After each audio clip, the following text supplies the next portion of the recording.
don't know, do any of you need a podium or anything for notes? Or, okay. I brought this. Okay. I think we're good, Kim. All right. Can you hear me, Andrew? Okay. And then I need to give this back to the speakers. No, you're going to hold on to that. Gary, I will pass this to you when I'm done. And you'll mute me. I'll mute you. Okay. Yeah, you just clip it right onto your shirt. Oh, okay. It has to be up close, so it can't be on your pocket. All right.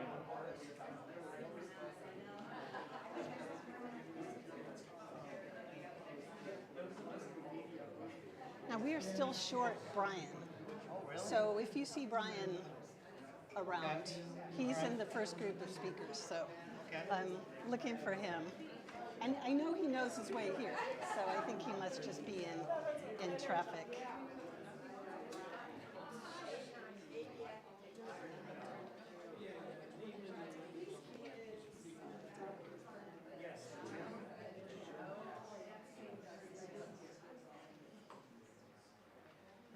Okay, very good. Hello, everybody. Good afternoon.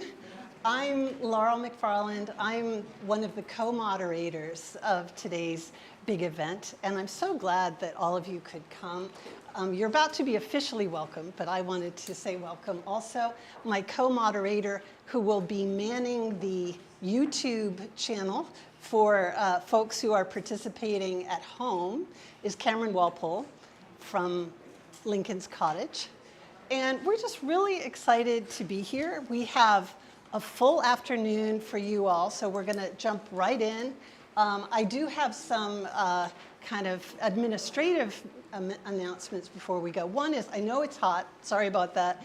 The next room down from here has refreshments where we'll be going for the breaks. But if anybody feels the need that they really need some cooling down refreshment, there's water, there's ice, there's iced tea, there's lemonade, which you'll be finding in the break. But if you really feel like you need something now, please, this is an informal enough gathering, please come and go. I think Callie will probably be telling you about restrooms and things, but there are restrooms and so forth for you here too, to make yourself at home. I also have been asked to say that while we are talking about the 1860s, some folks represent institutions that they are not completely cleared for in terms of what the official position of their organization is on some of these matters. So I want to mention that any of our speakers or participants at home here should feel free to talk about what they are interested in and so forth, but remembering that no one necessarily represents the institution or organization that they are affiliated with. And some folks may repeat that, but please keep that in mind. This is not a private gathering. Feel free to text or post about what we talk about here. But remember, folks are not officially representing their organization when they're speaking to you today. So on behalf of, I'm on the board of the Alliance, but I would like to introduce first Callie, and then Gary, to officially welcome you here to this afternoon.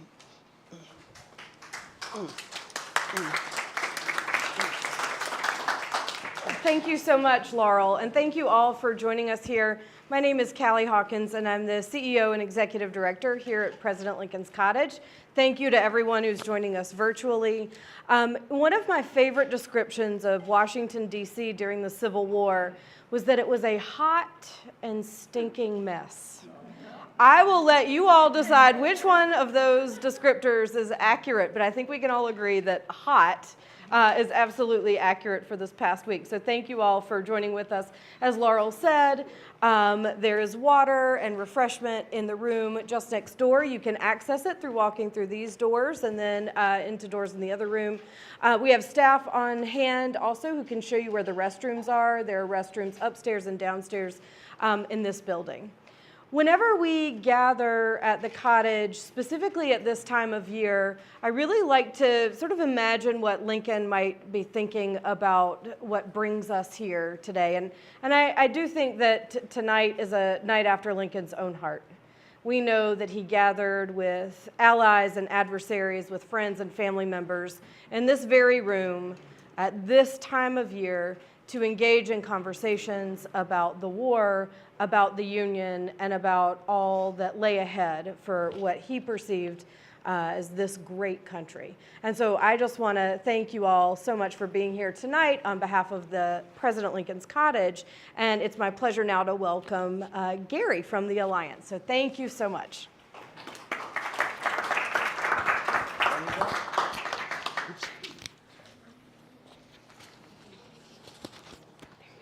Work? Yep. All right. Hello, everybody. Hello. Hey, I'm Gary Thompson, the current president of the Alliance to Preserve the Civil War Defenses of Washington. It's a tiny nonprofit, and our mission is to educate, preserve, and build community around our Civil War forts and batteries, and many of which I'm sure you're familiar with. Tomorrow is our Fort Stevens Day. Perhaps you've been there before. Tomorrow's a special day. It's the 160th anniversary of the July 12, 1864 Battle of Fort Stevens. We start at 10 a.m. and we'll be out there till about 3 p.m., heat depending. We've got a big tent with some fans. We've got a nearby gym at Emory with some air conditioning in case it gets too hot. We're going to have a fabulous lineup with some amazing speakers, several of whom are here this evening. Gail Stevens, Dr. Frank Cooling, Brian Cheeseborough, who I think will be here shortly. We'll all be there. We've got a great lineup of music as well. As we usually have fabulous music and a whole lot going on. So, I hope you can join us. So, over the years, we've always discussed this particular topic, but really more as an afterthought to the Battle of Fort Stevens. We're always focused on the battle and the campaign itself, and then somebody mentions the impact on the election of 1864. And I'd like to credit Laurel McFarland for having this idea that this year for the 160th, to have a separate event that we're having right now to focus on the topic and really delve into it a bit more. So there's a lot of people to thank, but for me, and I think for a lot of people, especially if you could maybe join me in a round of applause for Laurel McFarland, who organized all this. And then we got double lucky because we formed this new partnership with the Cottage. So thank you so much, Callie and everybody for co-hosting this with us and sponsoring this event. It's a fabulous connection for us to have. This topic is doubly interesting for me personally. Coincidentally, I happen to be the chair of the DC Board of Elections. And I think, as everybody knows, it's a very stressful time for our democracy, I should say our fragile democracy. And we in the elections field we're doing our jobs, but it's not easy. We're under threat. We get threats. We're doing the best we can under the circumstances.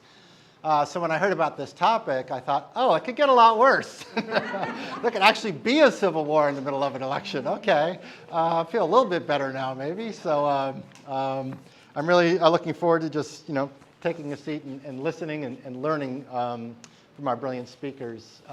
So on behalf of the Alliance, I just want to say thank you so much for joining us. What do you mean you get threats? Oh, I mean like election workers everywhere in America, especially in battleground states. But in D.C. we get phone calls and angry messages and letters and that sort of thing. And we ignore them. We try to ignore them. We have security now, extra security. But meanwhile, things are, I don't mean to alarm you, things are going very well at the DC Board of Elections. We have a brilliant staff who really does a great job. We have amazing election workers, maybe some of you are election workers, who come out to our voting centers. Everything ran very smoothly for the primary, and knock on wood, it'll be very smooth in November, at least here in DC, at our local voting centers. We expect it to go smoothly. So I'm riveted to this topic because I can't even imagine what it would be like to administer an election right now. I mean, let alone have one in a situation like November 1864. So thank you.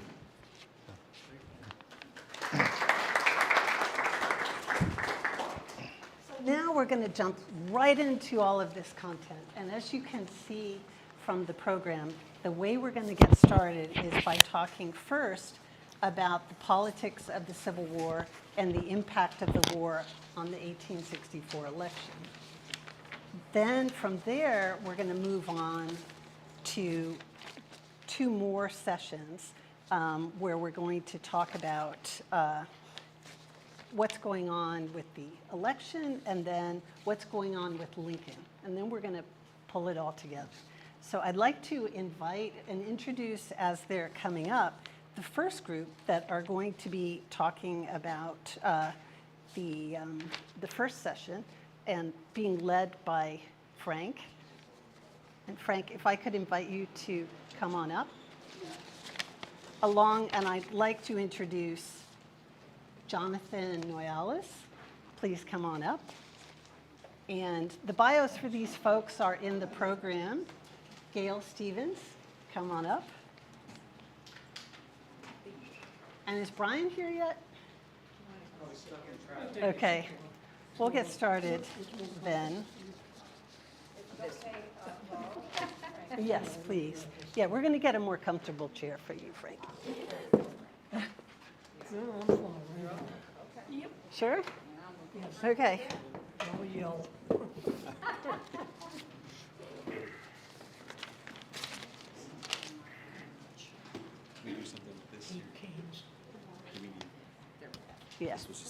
Yeah, that's the microphone that you can speak into when you're talking. Yeah, yeah, just pass it. Okay. I may wave it to the audience. That would be good. Okay. Just in time. Brian Cheeseborough. Okay.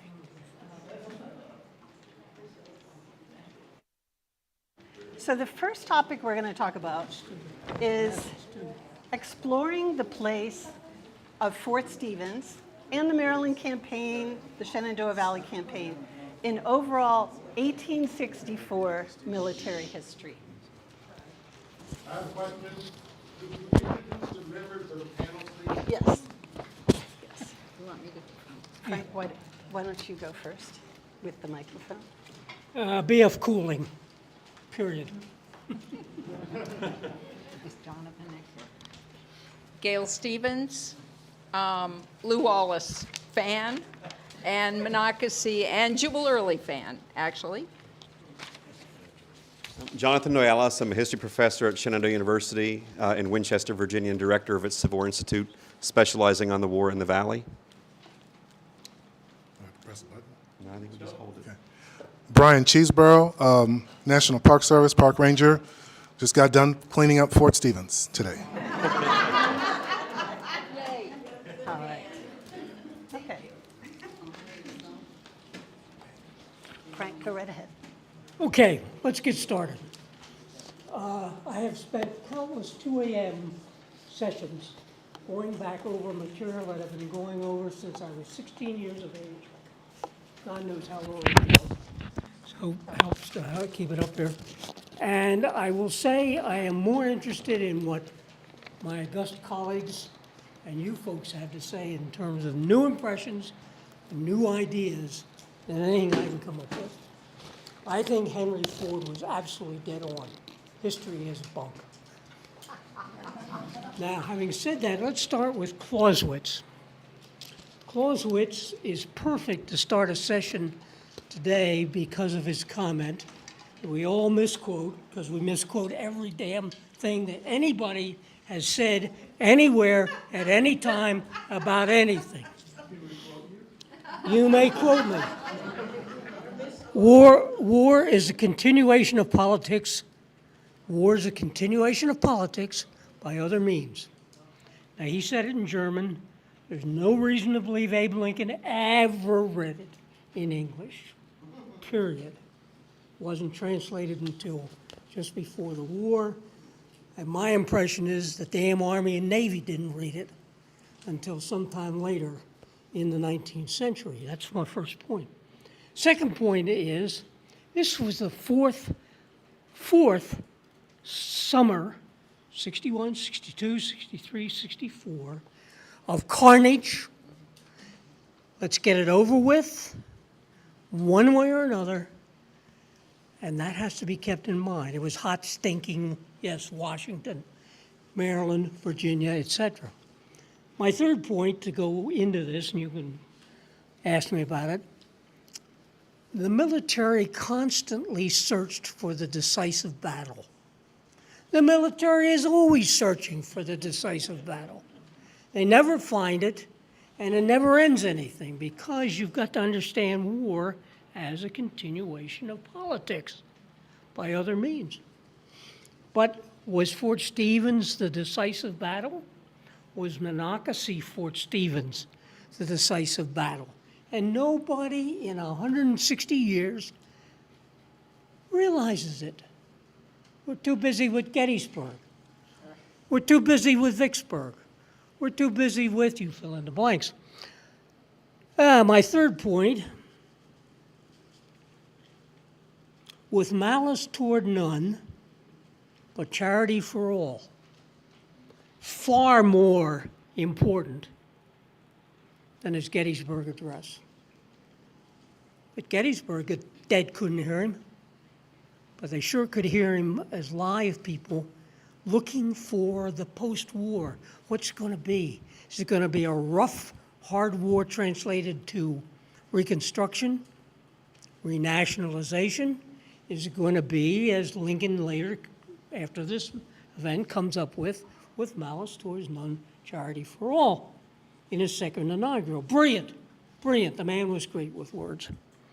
It's also a pain in the ass to marry Todd Lincoln, but that's another story.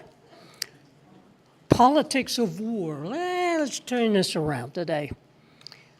To paraphrase another German, actually it was another Prussian, not a German at that time, Otto von Bismarck.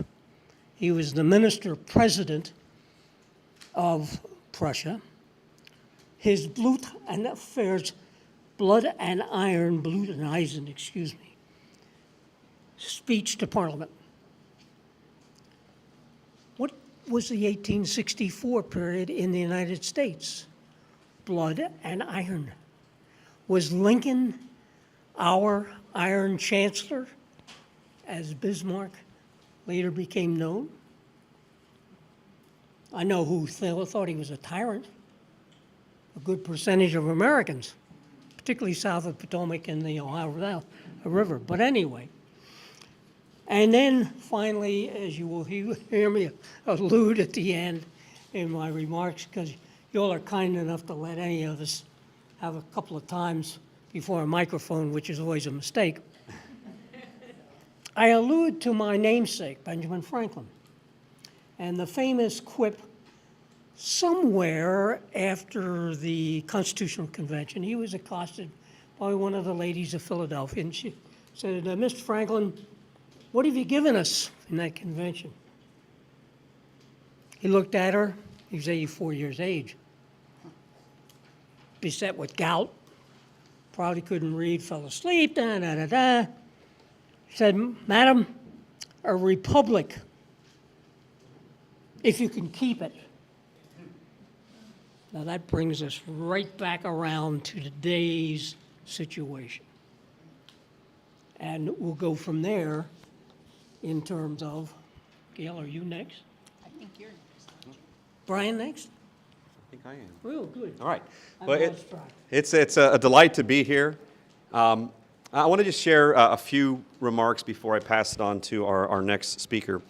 So on July 21st, 1864, this is 3 days after the Battle of Cool Spring. So the Battle of Cool Spring marks the end of Union General Horatio Wright's pursuit of Jubal Early after Jubal Early withdrew from in front of the defenses of Fort Stevens on July 12th. Well, on that day, a correspondent for the Daily National Intelligencer, a paper based in Washington, berated the Lincoln administration for failing to recognize the importance of the Shenandoah Valley as a diversionary theater of war, not only in the summer of 1864, but throughout the entire conflict. And this is what this correspondent wrote. The Valley of the Shenandoah has more than once been the valley of our national humiliation. Lincoln and his military administration had not learned to appreciate the relation of this valley to the defense of Washington. And the enemy has learned to practice in this quarter a wearisome monotony of movement, which only serves to show that he deems it safe at any time to hope for success by counting on our official stolidity as a standing substitute for his poverty of invention. Well, as this newspaper correspondent went on in the article, he began to wonder who ultimately should shoulder the blame for this. Why had the valley been used as a diversionary theater of war in 1862? Why was it being used again in 1864? Had we not learned the lessons? And this correspondent wrote, "And now we ask, the whole nation will ask, who is responsible for such humiliations?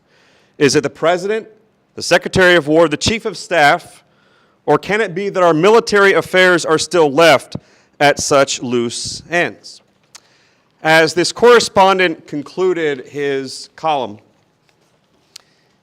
he didn't come outright and blame Lincoln, but he basically said if things don't change by the time Election Day rolls around, that maybe voters should consider choosing a different president. And the journalist wrote, "If the president cannot discover and correct the source of these blunders, the people in the approaching election will not be slow to discover one method by which they can put an end to this reign of military incompetence." So the criticism that Lincoln endured because of Fort Stevens, which was already exacerbated by clashes that Lincoln was having with members of his own party over Reconstruction policies, most specifically his pocket veto of the Wade-Davis bill, it made people across the country believe that Lincoln's reelection was, as an Ohio newspaperman wrote on July 28th, an impossibility. Early's advance to Fort Stevens was a sobering moment. It sobered Lincoln. I think it sobered Ulysses S. Grant to the realization that something needed to be done to consolidate these forces that were responsible for the defense of Washington and do something finally to wrest the Shenandoah Valley from Confederate control.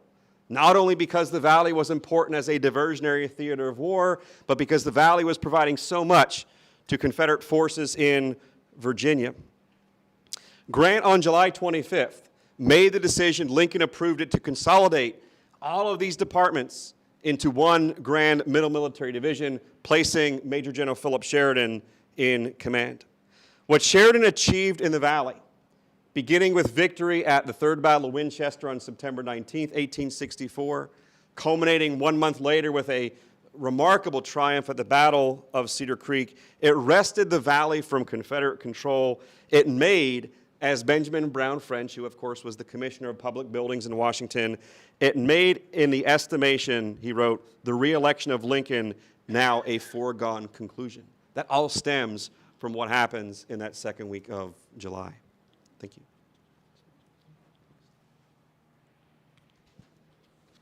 I've been spending a lot of time in the last month or so thinking about this. I live in New Mexico, but I came from here and did a lot of work on this campaign.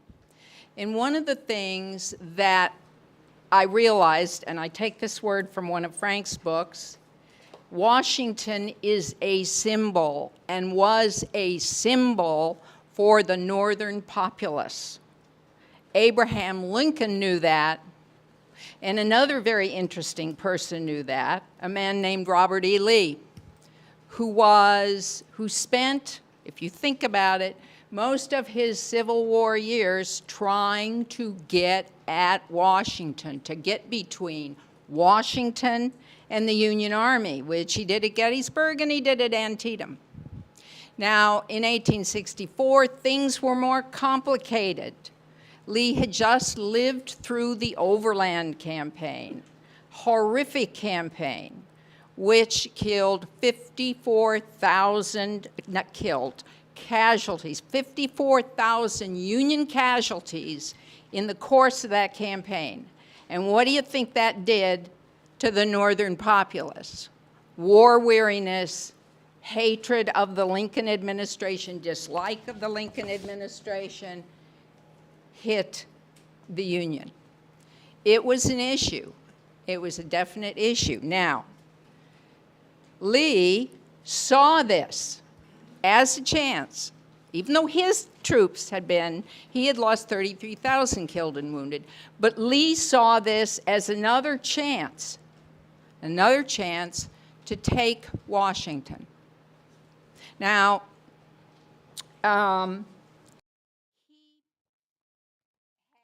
for the course of the war, really, Lee had thought that one of the ways to win this war was to affect the Northern willingness to win.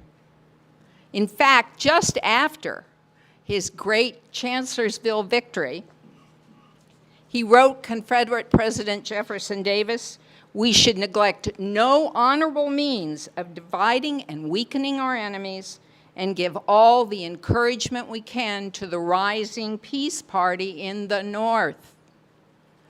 So, it's 1864. What does Lee decide to do? He decides to release the Second Corps of his army under the command of Jubal Early, Lieutenant General Jubal Early, to come north. And in truth, Lee's instructions to Early were to threaten and, if possible, take Washington, D.C. Did he mean to hold Washington, D.C.? Heavens no. Burn some buildings, but most importantly of all, run Lincoln and his cabinet out of town. A great, great, great political problem for Lincoln if he was run out of town. It was a campaign. This was Early's campaign. It was made up of several stops along the way. Harper's Ferry, which stopped Early for a few days, and what Early needed was to get to Washington as fast as possible, worrying that Grant might reinforce Washington. So Harper's Ferry slowed him down, Monocacy slowed him down, and he hit Fort Stevens, and he was stopped. But I want to emphasize it was a campaign. That's what wars are about. That's the Overland Campaign, the Gettysburg Campaign, the Antietam Campaign. They're not about single battles. Why was this so close? How did Early get so close? He had around 14,000 men. What happened was massive confusion in Washington for the entire course of Early's advance. Massive confusion. I have something I have to pull out here and read. Frank, would you hold on to this? Sure. Oh, thank you for holding Jubal Early for me. Do you want to do? All right, this is a telegram sent to U.S. Grant from Charles Dana, who was Edwin Stanton's assistant secretary, but it was written at the behest of the Secretary of War. This is July 12th, the very day when Confederate soldiers are at the gates of Washington. And what Dana says is nothing can possibly be done here in the way of pursuing the enemy lacking a commander. Then he goes through all the commanders who are in Washington, D.C. And the last one he hits is a guy named Hunter. Hunter was supposed to be the savior of Washington. Hunter never appeared. And the Secretary of War also directs me to say that you should get rid of Sigel. He has done, of Hunter, he has done nothing. The Secretary of War also directs me to say that advice or suggestions from you, this is Grant, will not be sufficient. General Halleck will not give orders except as he receives them. He was at that point the Union Army's chief of staff, and he was in Washington. The president will give none, and until you direct positively and explicitly what is to be done, everything will go on in the deplorable and fatal way it has gone in the last week.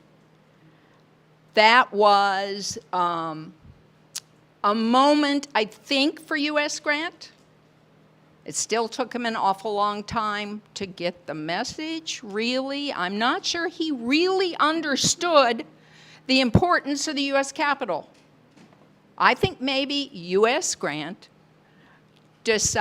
was, after getting generals, getting armies, the U.S. Capitol, they can take care of it up there.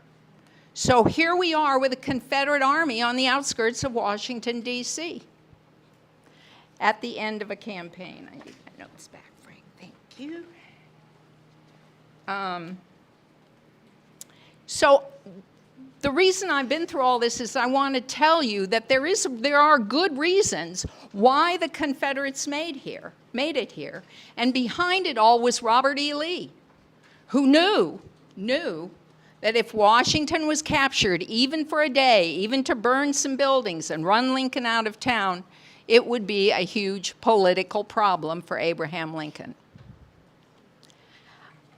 So that's my talk. My 5 minutes or 10 minutes, and I'll stick with it. Well, good afternoon, everyone, and thank you for coming. In thinking about the Battle of Fort Stevens, and just yesterday, I was talking with one of my colleagues about what the newspapers of the day had to say about basically the invasion. It is the third invasion of the Eastern Theater. There's invasions, of course, out west in Kentucky and such. But what we were seeing in the papers was not really so much of a panic. These papers being the Washington Star, right here on the ground, and the New York Times. Basically, the New York Times especially really making fun of Early's invasion. It wasn't much of an invasion. And for the Washington Star, really not showing the panic that would have been, I guess, expected, or at least maybe what we've come to understand. But still, there's like 10,000 Confederates in D.C. The thing of it is that with what I do, and again, I'm the park ranger historian for the Civil War Defenses of Washington, is really trying to convince people that there was a Civil War Defenses of Washington. Many people who consider themselves Civil War enthusiasts and buffs and experts or whatever it is don't even really know much about the Civil War Defenses of Washington.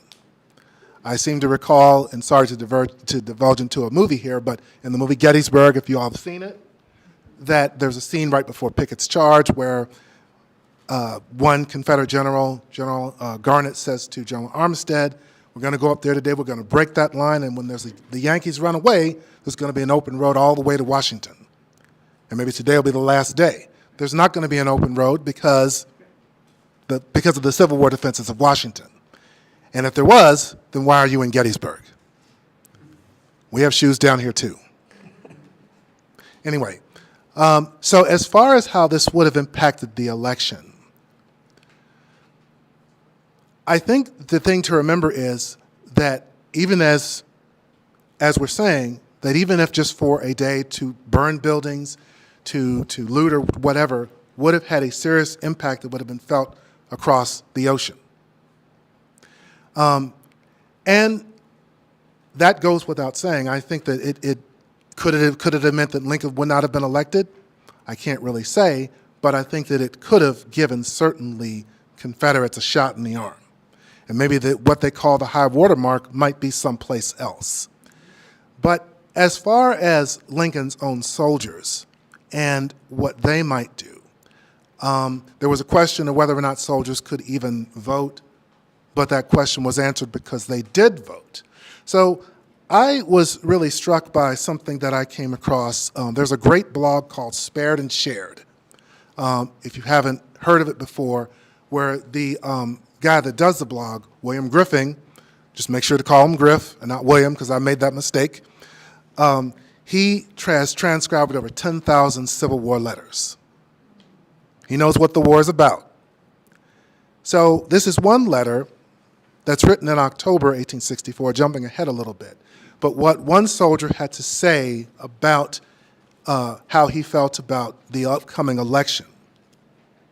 So this is a soldier named Orlando Kinnear, and this is to his wife, Helen Prudence Kinnear, of Erie County, Pennsylvania. And Orlando enlisted in February 1862 in the 83rd Pennsylvania Company I.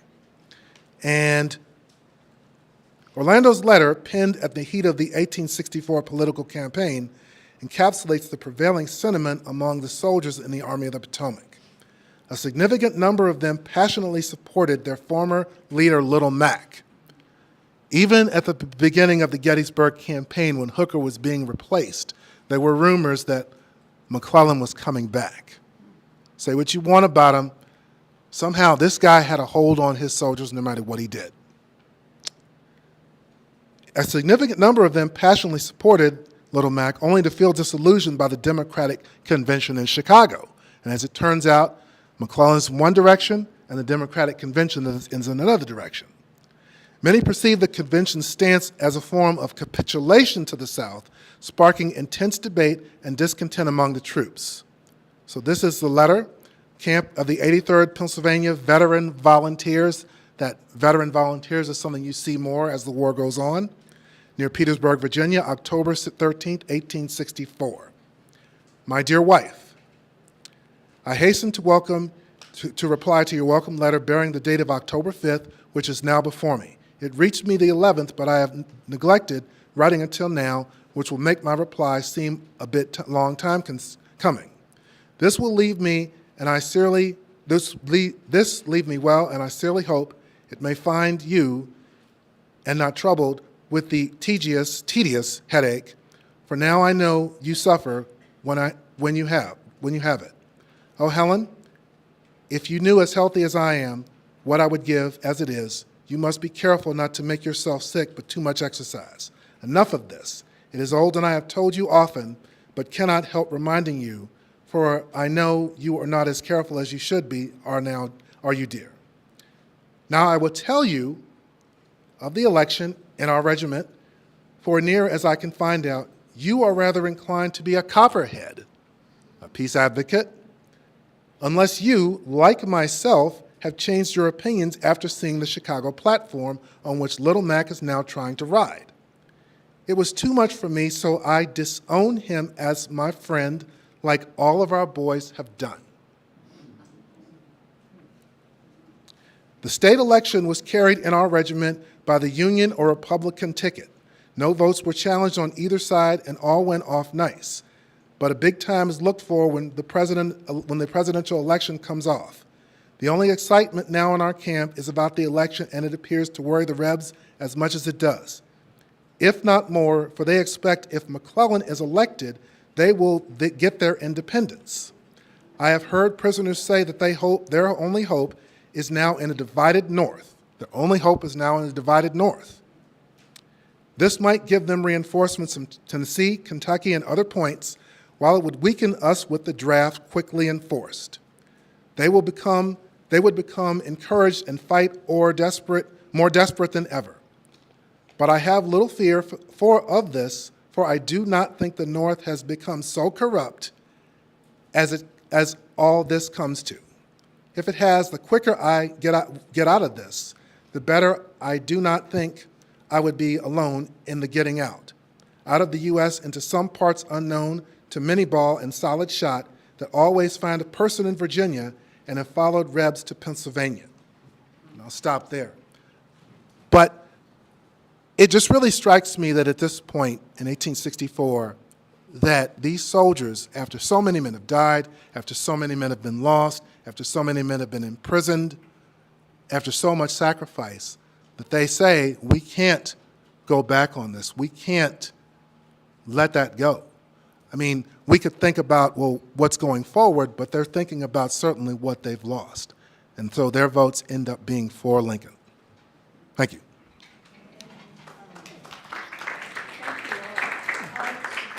Now we're going to bring you all into this, and we're going to press these good folks. They've painted, I think, a fairly complex picture of what's going on in 1864 militarily, that this campaign is not the only thing going on. There are reasons for it. I have a mic here. But as Jonathan has pointed out, Grant is up to a very serious set of engagements just before this that is also having political repercussions. You know, as you all have pointed out, you know, other things go on in 1864, Sherman's March, et cetera, the Tennessee campaign. Why does Fort Stevens matter? I think these four have put forward some arguments to you why it matters militarily. We're going to get on to the election and so forth in a few minutes, but invite you, ask these good folks any questions you want about Fort Stevens, more on the does it matter as part of the Southern strategy, as part of what's going on militarily in 1864. Also, folks at home, if you want to direct any questions at these folks, please post it and Cameron will pass those questions on to us. Yes. First, I want to thank all of you. I mean, it's wonderful listening to you, and it's really important that we honor those who came before us and helped to maintain this country as a republic. I have a quick question. Isn't it the case that Jubal Early's attack on Fort Stevens was an act of desperation? The troops were fairly evenly matched. It was a fortified defense of Washington. The supply lines to the Union troops were short. When you're attacking a defensive position, you want to have strength of 3 to 1. This attack on Fort Stevens was an act of desperation. The troops were fairly evenly matched. It was a fortified defense of Washington. The supply lines to the Union troops were short. When you're attacking a defensive position, you want to have strength of 3 to 1. Fort Stevens was an act of desperation. The fortified defense of Washington's supply lines to the Union troops were short. Somebody else has the same question.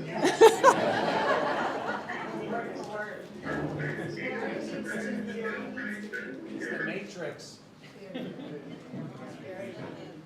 Okay.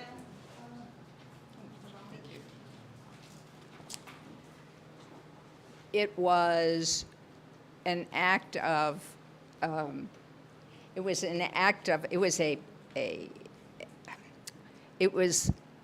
not, I need to go back here. When Early moved on Washington, Lee knew that Washington was largely defenseless. Washington had been stripped of 48,000 troops during the Overland Campaign, its veteran troops. So what was left was 15 to 20,000 100 days men, veteran reservists, those are the walking wounded. Washington was largely defenseless. Washington had been stripped of 48,000 troops during the Overland Campaign, its veteran troops. Thank you. Okay. So what happened in this campaign was the Confederate thought was, we can do this. We can take this city because Washington is defenseless. And Lee had told Early that, or fairly defenseless. Now what happened was, here's my Lew Wallace moment. On the night of the 8th of July, just before Lew Wallace fought the Battle of Monocacy, he sent a telegram to Henry Halleck, which said, Confederate infantry on the road to Washington, I will put my troops in a position to defend. Now that's Frederick, Maryland, 30 miles away from Washington. That finally motivated Halleck. And Halleck sent a telegram to Grant within an hour, which said, we need troops here, veteran troops here. Without those troops, it is doubtful if we can hold the city. So it was a close-fought moment. And so I would not say Early was probably expecting what he was expecting at Monocacy, which is that militia sort of situation. So was it desperate? Well, it turned out to be desperate, but Jubal Early didn't know that's what was going to happen. Anybody else? So also, while you're answering that, question about, is it an act of desperation or is it a shrewd political strategy on the part of Early? How do we examine the evidence? How do we weigh the evidence? What do you find persuasive? Early's orders from Lee, and Early wrote these, Early repeated them on the 28th of June in a letter to Lee, that he would move north and proceed to you, according to your instructions, to threaten and, if possible, take Washington, D.C. Those were Early's orders, and that's what, trust me, Jubal Early was going to do if he could, and he thought maybe he could.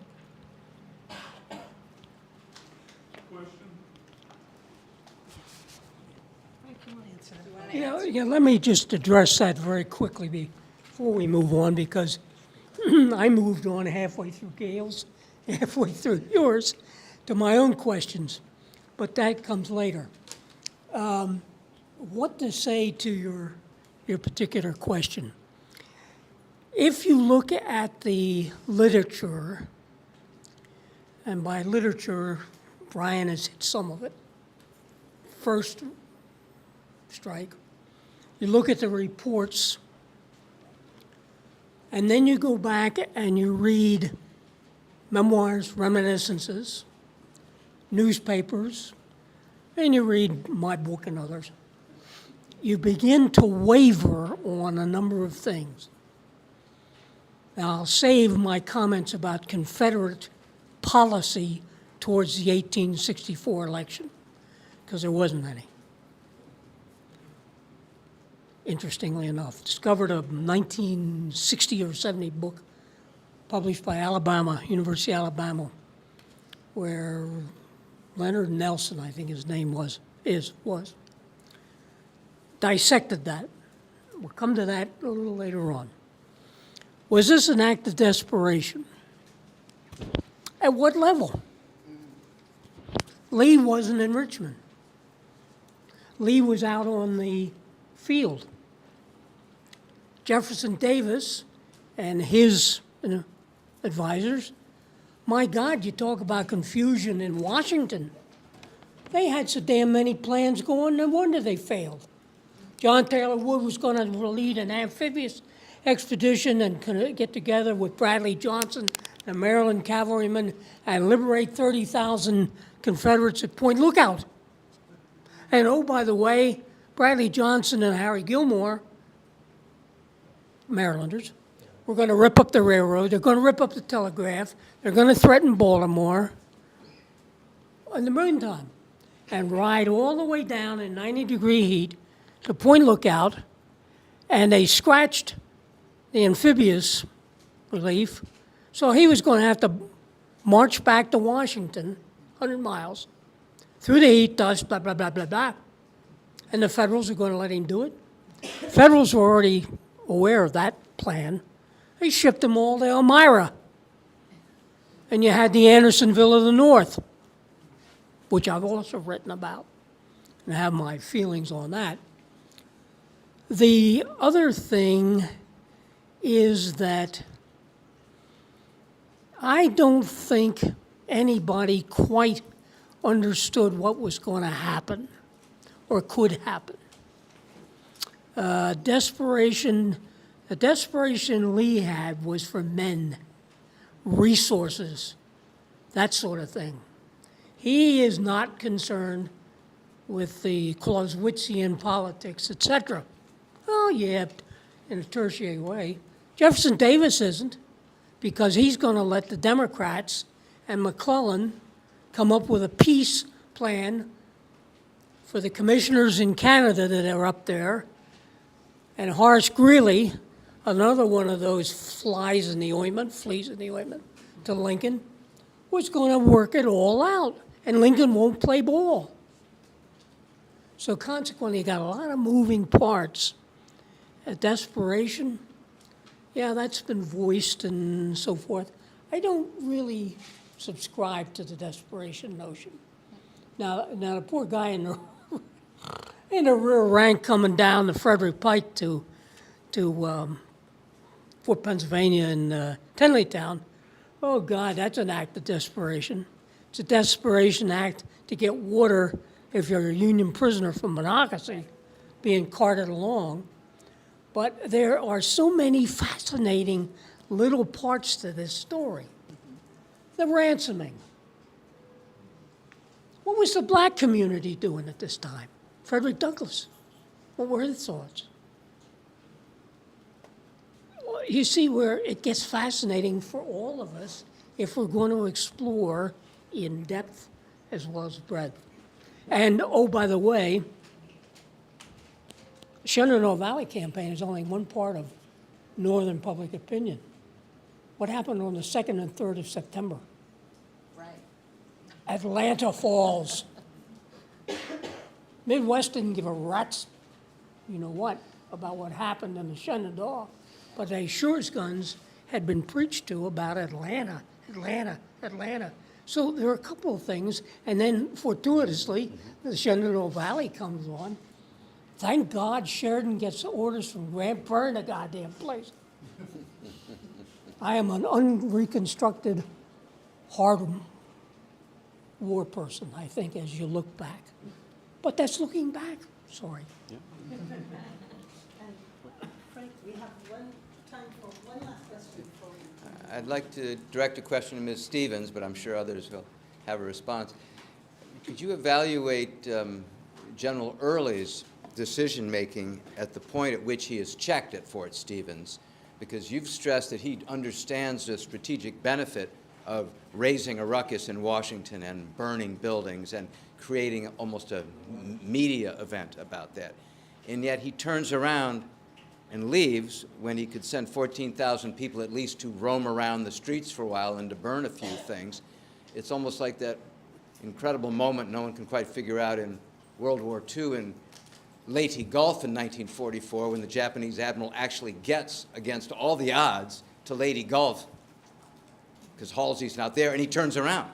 Why didn't Early, if it's so important, try to maybe sacrifice some of his troops to make more of a mess in Washington rather than leave it?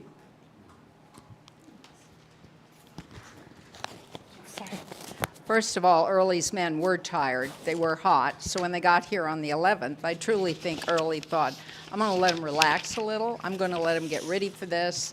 And on the 12th, we're going to hit the works.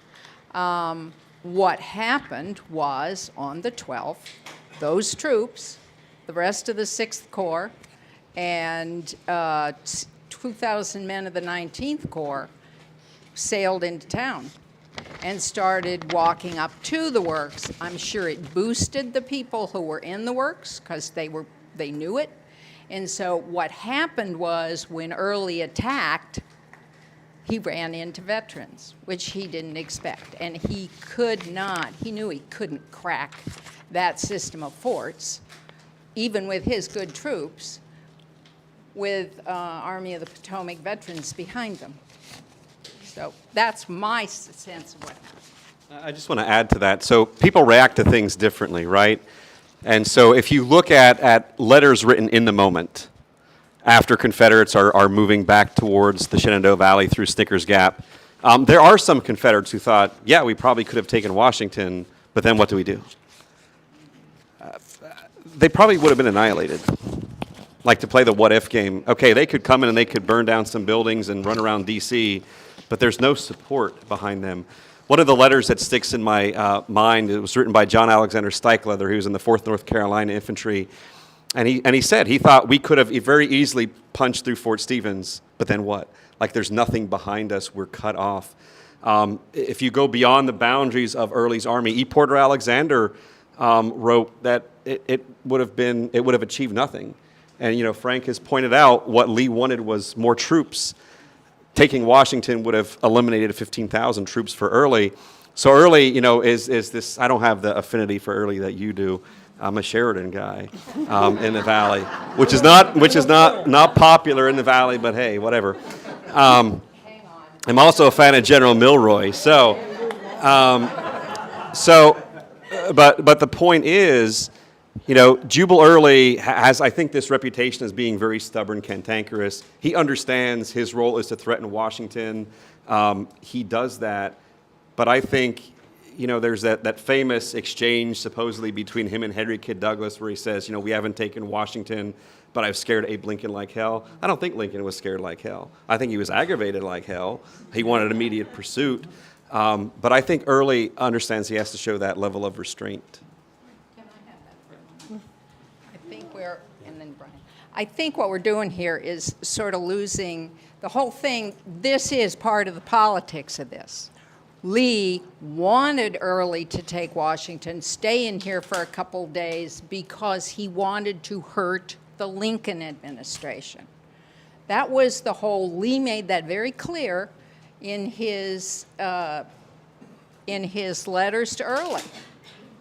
In 1863, he asked the Confederacy, he asked Jefferson Davis to send P.G.T. Beauregard and troops to Culpeper, Virginia, so they could be seen to be threatening Washington while he moved through the valley. Lee understood very well what Washington meant to the Union. And so I think he was here. This is his last chance. Yes, that's an act of desperation. It's Lee's last chance. And yes, Lee needed men, but the Confederates needed a victory, and they hoped that this would help further deteriorate the Northern will to win. And I like Sheridan a lot. I'm actually a Sherman person, so. Actually, it's reaction.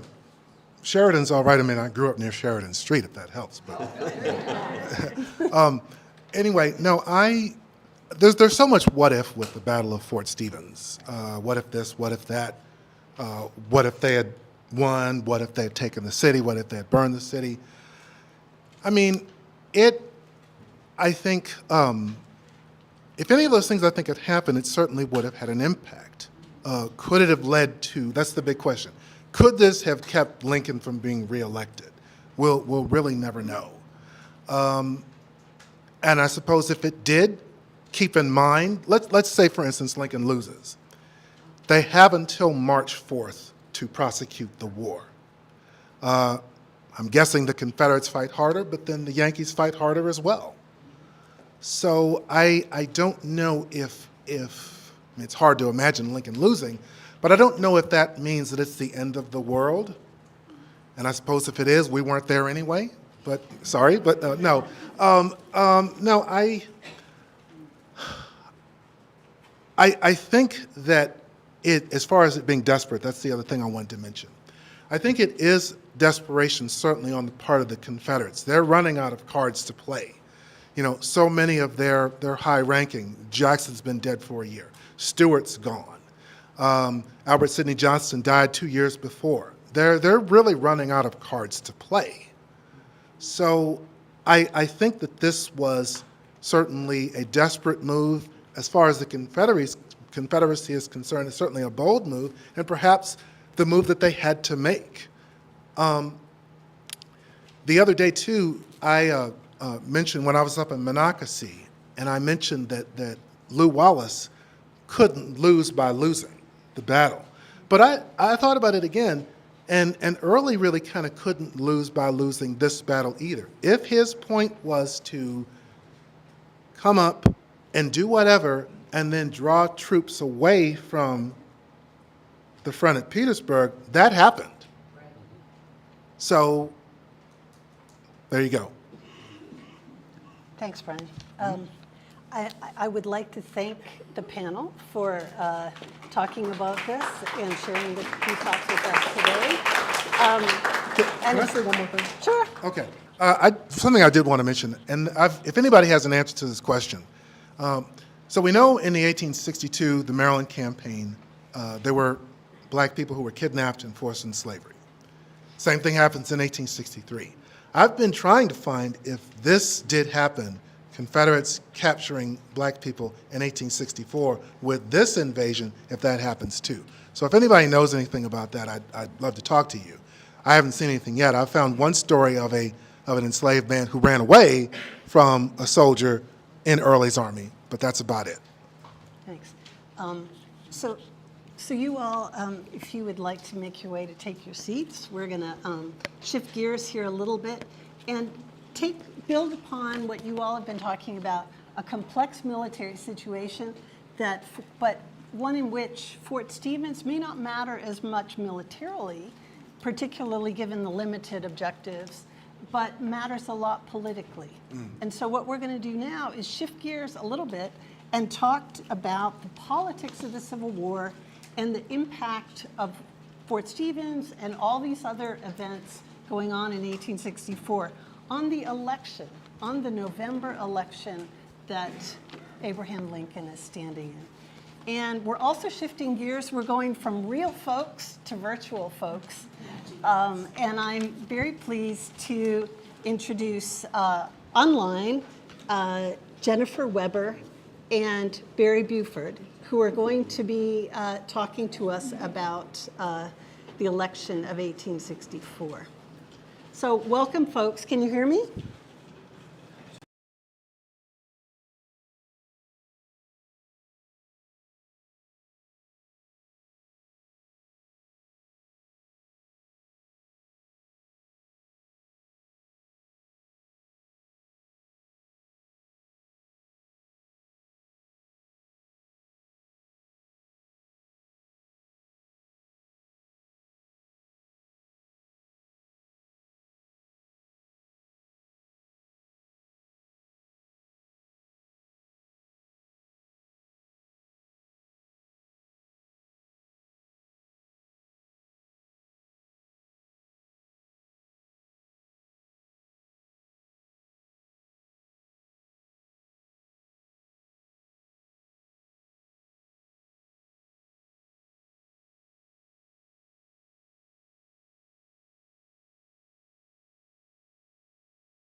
And the question that we're going to be asking you is,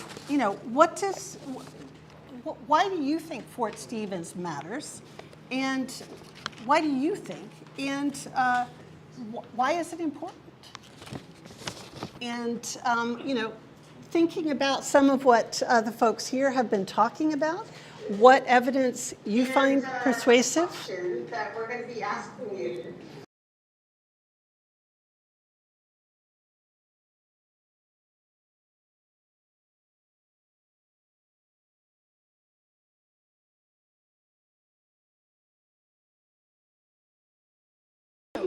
Marty, if you would be kind enough to take a pencil and pass it on. What evidence you find persuasive? Hi, how are you? Can you take a pencil and pass it on? Okay. And some cards.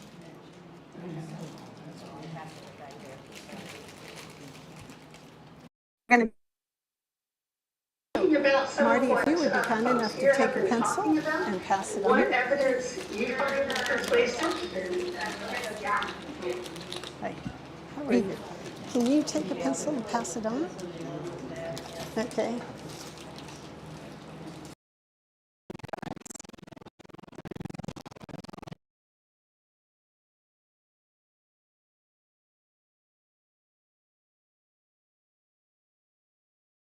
And pass it on. What evidence you find persuasive? Hi, how are you? Can you take a pencil and pass it on? Okay.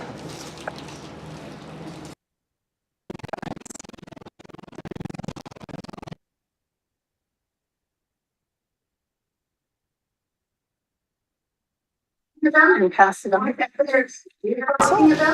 it on. What evidence gathering persuasive? Can you take this and pass it on? Can you take this and pass it on? Okay.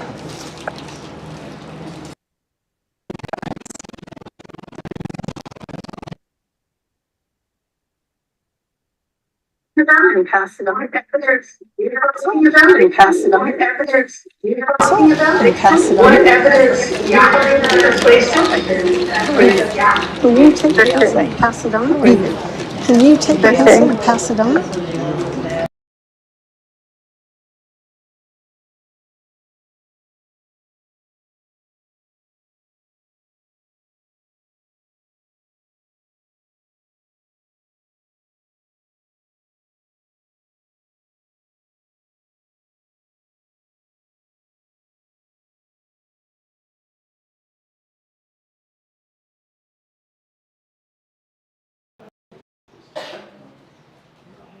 Okay. Okay. Okay, Jennifer, this is Laurel. They're telling me to ask you to unmute yourself on your audio. And mute your computer. Yeah, I don't think she can hear me. Okay. We can have her, she can just talk.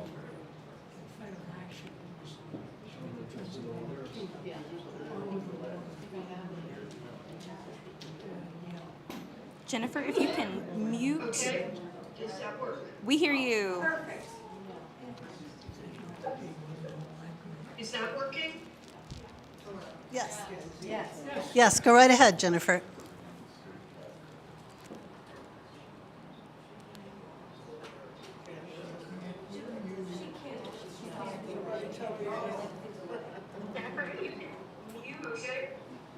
My audio? Yes, go right ahead. You need me to mute my audio? No, you're good. Go right ahead. Yes. Yes, go right ahead, Jennifer. Okay, now?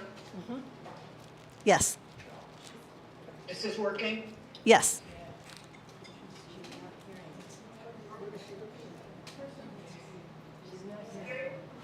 Does that work?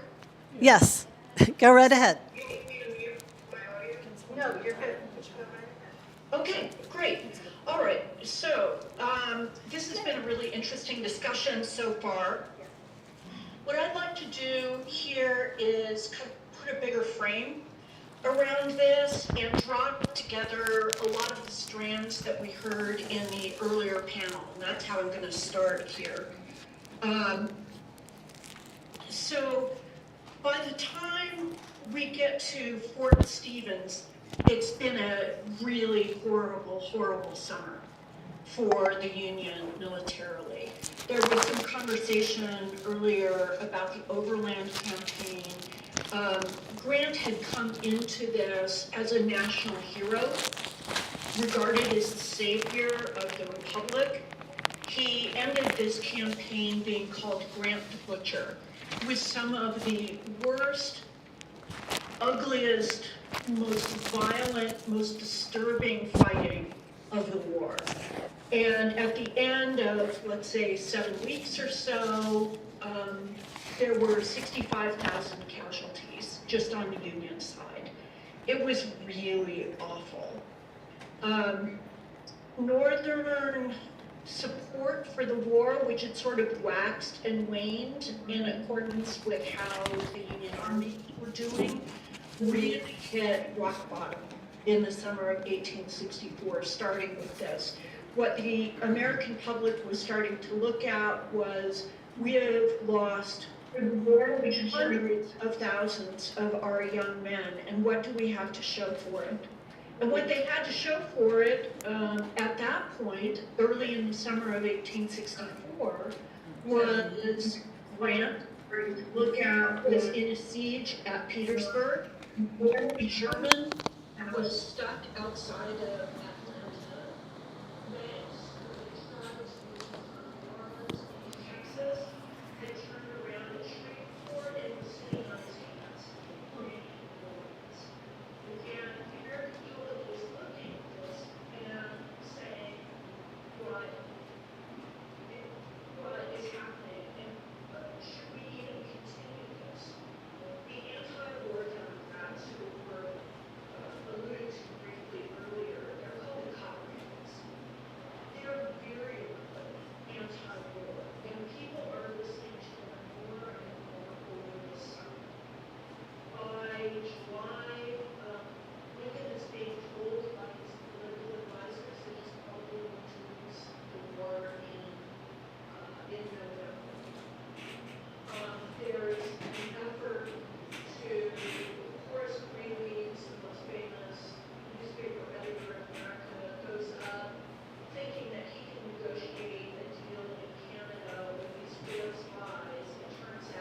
Thank you, Jennifer.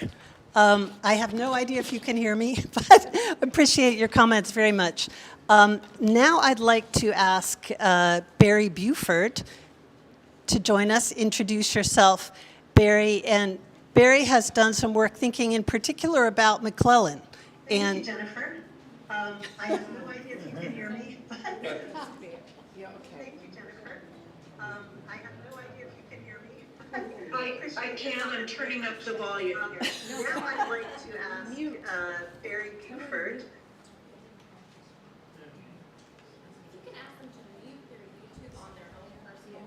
Okay, so I'm being told mute your YouTube on your own computer.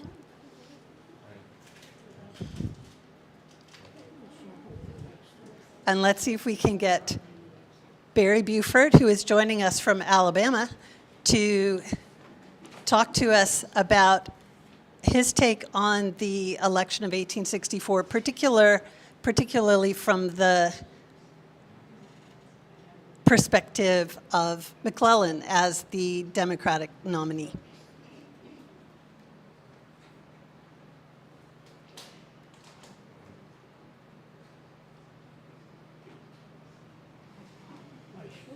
The perspective of McClellan as the Democratic nominee. Yes, can you hear me? Yes. Yes, go right ahead, Barry. Laurel, can you hear me? I can. Go right ahead. Perspective of McClellan as the Democratic nominee. Yes, can you hear me? Yes. Yes, go right ahead, Barry. Well, first of all, thank you for having me. I'm honored and flattered this opportunity. I think the feed is a little bit behind, so maybe I'm coming through okay. I've enjoyed listening to the panel so far. Some really, really fascinating facts and events surrounding the storm of Fort Stevens. I'm going to be presenting in a few brief comments from more of a political science perspective. I'm basing my comments that hopefully will align with the narrative today on my graduate thesis that I wrote on the 1864 re-election of Abraham Lincoln. It was really a very interesting election in that there were two firsts.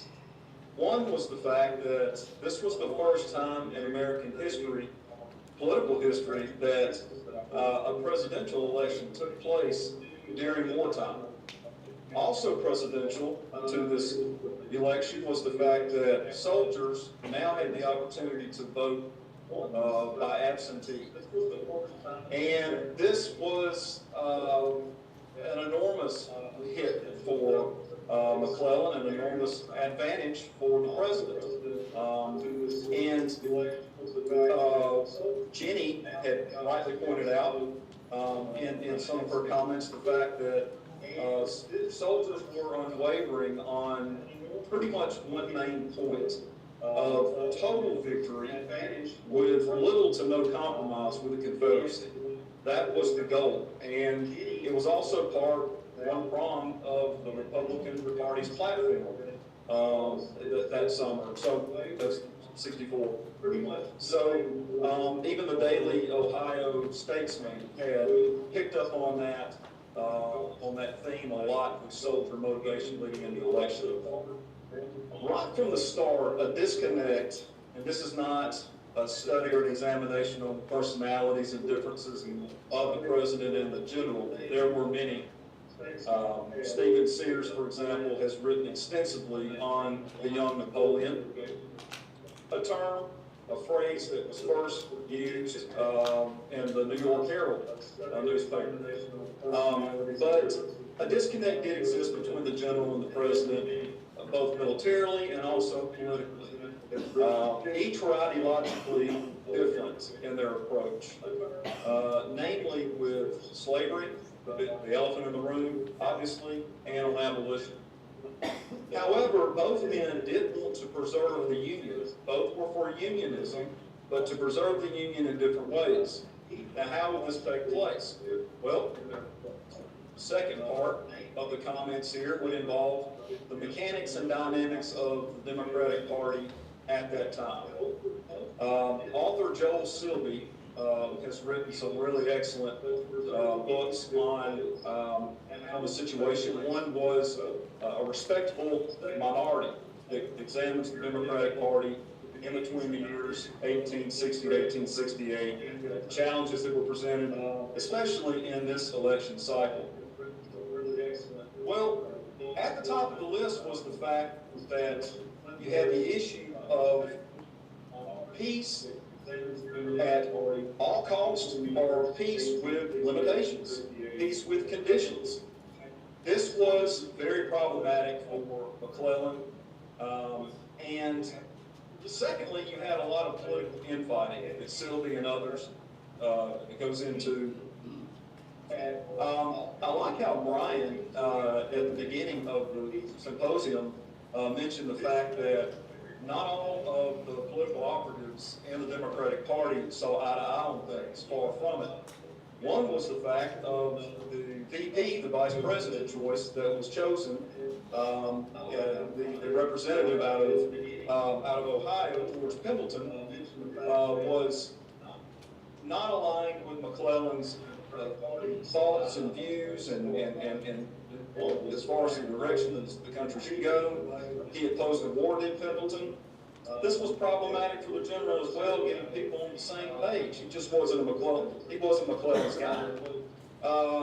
But be that as it may, and the New York Tribune, the New York Daily Tribune, in January started beating that drum of political inconsistencies, not being congruent with one another. And this was also circles back to this peace at all costs or peace with limitations, which, by the way, I should mention that the messaging of that particular issue alone was always unclear and inconsistent to voters and to the northern electorate. That was another problem within a problem. So the general's campaign was pretty much doomed from the start. The third point that I wanted to make surrounds journalism and news coverage surrounding the election. Well, McClellan's indifference on slavery, the issue of slavery, certainly hurt his campaign. You know, he was more of a person, in my research, that just sort of wanted to kick the can down the road, leave it as a political football that for decades had been kicked around, and was not as adamant about it as the president was. So this was, again, another issue that McClellan faced, and his party for that matter. Certainly, this indifference toward enslavement provided a fountain of op-eds across the country. Now, as far as me looking into Southern reaction or Confederate media and where they were on the issues, attracting a lot of attention and interest was a speedy termination of the war and a possible flexibility on the issue of slavery itself, i.e. property, i.e. economics. The Richmond Dispatch, a notable newspaper at the time, the Richmond Dispatch, on the heels of the Chicago Democratic Convention, it really called on this as well, naming the attraction as lively interest, as excitement at times. Now, some people think it's interesting, like, well, were they pulling for McClellan? You know, it's like the gentleman said on the panel a few minutes ago. The Confederacy really had no policies directed toward, pro-McClellan. And they certainly weren't pro-Lincoln, the leaders of the Confederacy. But, that's an area of research that I would like to return to. A lot of people think that there was just, behind smoke, in smoke-filled rooms, behind closed doors, there's this, this cheerleading for McClellan. I haven't really uncovered a lot of research that points to that. The Confederacy had its own problems that it was dealing with outside the general election. But reaction to public opinion on both sides, with both candidates, varied quite a bit. Manton Marble was with the New York World. He wrote several editorials talking about or looking at how a victory for McClellan might change the political landscape or character of the nation. Well, certainly morally, socially, economically, of course it would have. And actually, Manton Marble in the New York World cast short of or shed more of a positive light on the general's campaign. Be that as it may, like I said, reaction and news coverage on both candidates varied widely. Lastly, the outcome of the war is pretty much academic. It was a pretty strong mandate for the president at 55%, to the general's 45%. A lot of people don't know just how close that election was in the key battleground states, the more populous states, obviously, with New York and Illinois, and Pennsylvania, and others. But anyway, hopefully some of that was interesting to you. A great many of you probably already knew some of those basic facts. But I'm very happy to participate in any way that I could have today, and I really have enjoyed being involved in it. Thank you for having me. Thank you, Barry. Thank you, Jenny. Now, because of the problems in communication, I think if you all, we have just a few minutes before we're going to take a break and get some much-deserved refreshment, but we'll kind of let them perhaps respond in comments and chat to us. Any questions, thoughts, comments on the election of 1864 and some of the insight these folks have brought us on connecting the military events of 1864, including Fort Stevens, on Lincoln as a candidate, on McClellan as a candidate? Any thoughts, questions? Yeah. I have a quick naive question. A number of the speakers were talking about popular opinion at this time in history, and given that there wasn't any internet, I think there wasn't any internet, and we didn't have Gallup polls or widespread communication was sort of difficult. I'm just wondering how we know what people actually thought.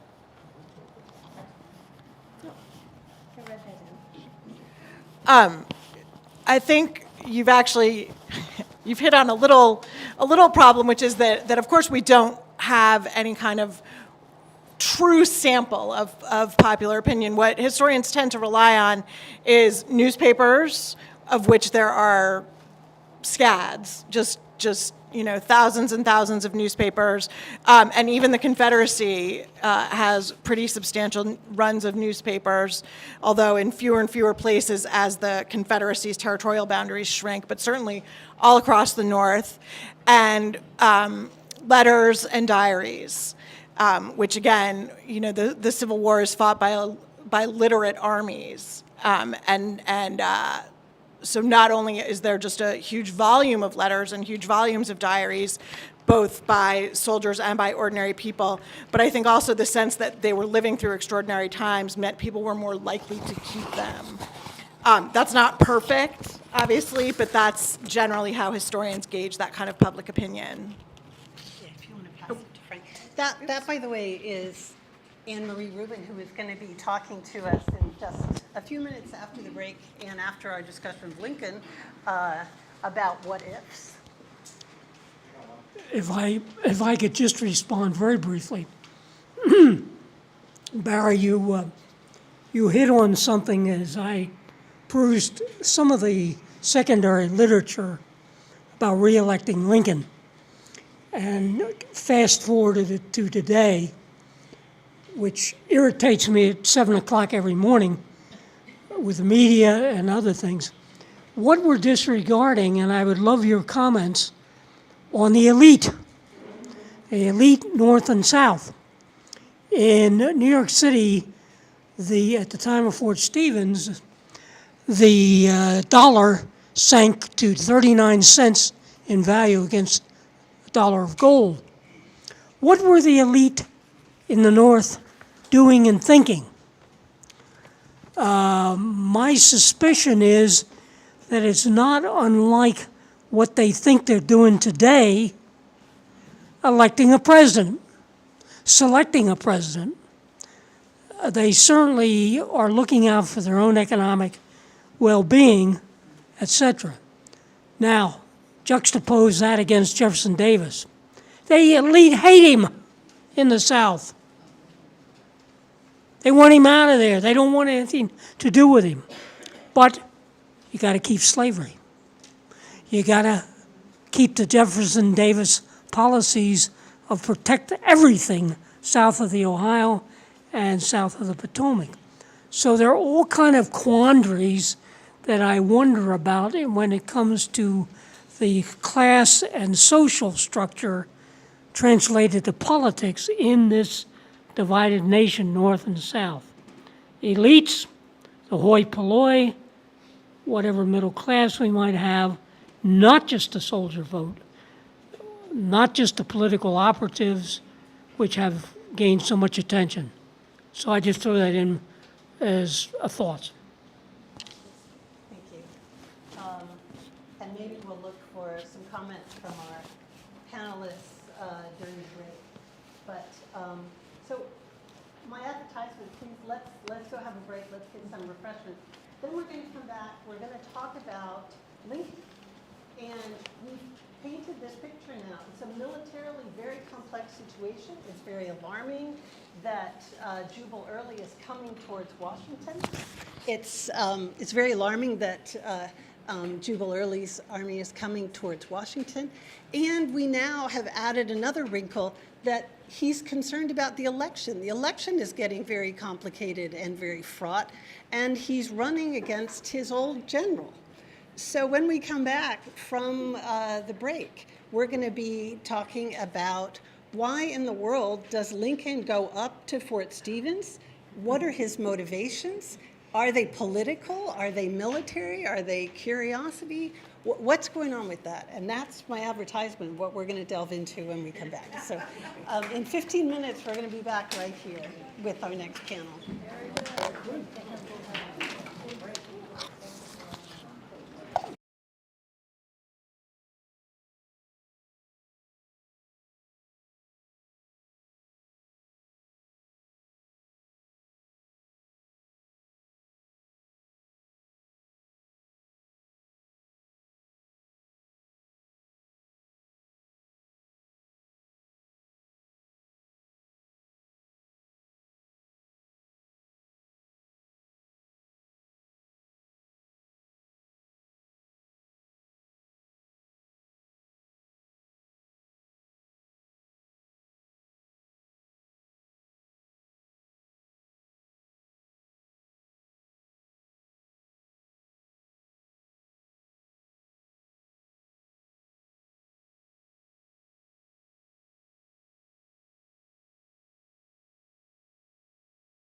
But there's early was clearly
then here it is in a frame.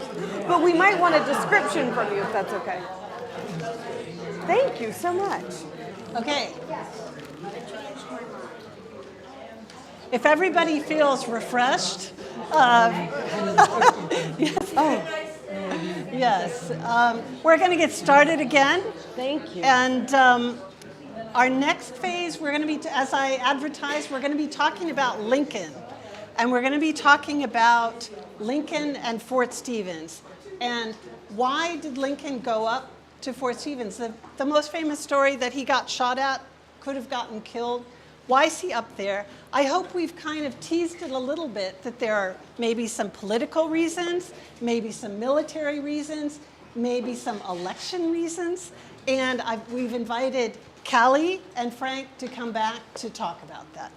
Thank you. Thank you so much. I want us to, I'll just take a second, and I realize I only have 4 minutes or 5 minutes, so we'll take 1 second of those 4 or 5 minutes.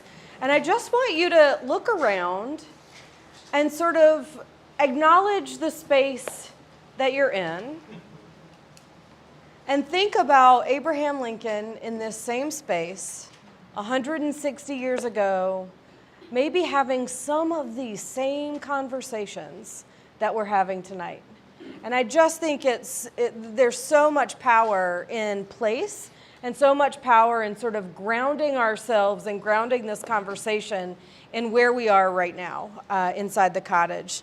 As we steward this remarkable place at President Lincoln's Cottage, I'm always reminded that if you think about it, homes are our most intimate spaces.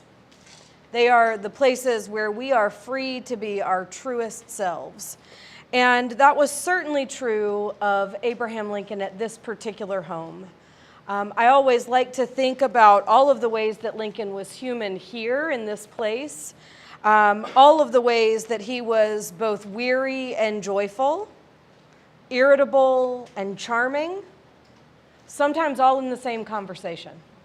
And I love to think about that as we're sitting in this room and occupy these spaces that Lincoln once did. Many of our visitors also assume that Lincoln was less accessible here at the Soldiers' Home than he was at the White House. And I think wrongfully assume that this was a retreat. In many ways, living here at the cottage brought Lincoln closer to the war than he was even at the White House. And I think that's rather remarkable. Some of our favorite stories of his time in residence at the cottage, which for those of you who don't know, Lincoln spent from June to November, roughly, of 1862, 63, and 64, living here. So when they talked about Lincoln at home, during that time period, this was the home that they referred to. So in total, that was a quarter of his presidency. 13 of the 50 months he was president were spent in residence here. And some of our favorite stories of his time here reveal the after-hours conversations he held with visitors who arrived on his doorstep unannounced and uninvited. And on tours, one of my favorite stories that we tell is the story of a man who visited Lincoln in this very room. It was the fall of 1864, so just a few short months after the Battle of Fort Stevens. And this was an English gentleman who showed up to see the president. It was late in the evening. He knocked on the front door and he was brought right into this very room where the Englishman was told to take a seat. And he said at once, the long, lanky, lath-like figure walked through those very doors.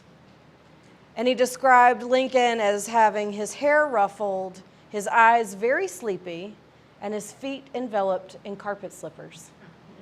And if that doesn't give a hint to intimacy, I don't know what does. That Lincoln, in the midst of the war, would greet a complete stranger in his pajamas. I've never done that. I don't know about you all, but I've never welcomed someone to my home in my pajamas. Early July 1864 marked a low period for the president politically.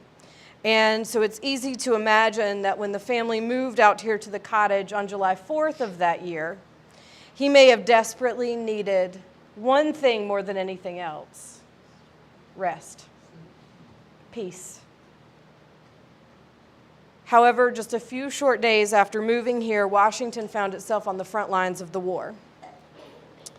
Our small collection of objects at President Lincoln's Cottage, we are not an actively collecting institution, so we fill the space with Lincoln's ideas rather than his things.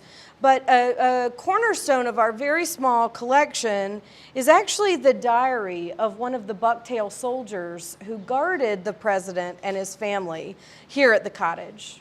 We have that diary on display tonight in the room in the library just there, and I encourage you during the next break to go check it out. And we have it open to the pages that Albert Nelson C., who was a Bucktail soldier, wrote on July 10th and 11th, 1864. It's written in cursive, and as some of our younger visitors have remarked when it's on display, what language is this? Clearly it must be a foreign language. We can't read it. It is in cursive, and it's very faint over time. So I wanted to share, not in Lincoln's words. Lincoln, as I'm sure you all know, had no diary. And so we can't really unlock his thoughts necessarily about what was happening in these moments. But we can hear about what was happening here at the cottage and with respect to the Lincoln family from Albert Nelson C.'s diary. So I wanted to read a few excerpts. July 10th, 1864, camp at the Soldiers' Home. To our surprise this PM, the Rebs have appeared in front of the fortifications of Washington, and the president sent a request that the guard should be doubled and sleep near the house. They slept near the house last evening, but I stood in front of the house straight, and about 11:30, an orderly rode up, revolver in hand, and handed me a dispatch requesting that it be handed the president as soon as possible, for it was of great importance. And soon the coachman came out and said he had to go to the city, and the escort was ordered, and the president and family soon came out, and he said that he did not anticipate any danger. Yet the Secretary of War felt uneasy about him and thought he better come to the city. He yielded to his wishes, else if something should happen, he might be charged of rashness. I kept watch till 10, then lay down and slept. The house servants were all up, and I guess did not sleep much during the rest of the night.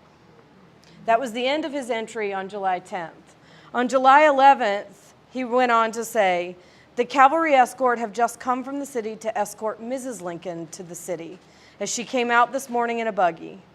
They report that the Rebs are in force at the head of 7th Street in front of Fort Stevens, so close that they can fire into the fort with their rifles.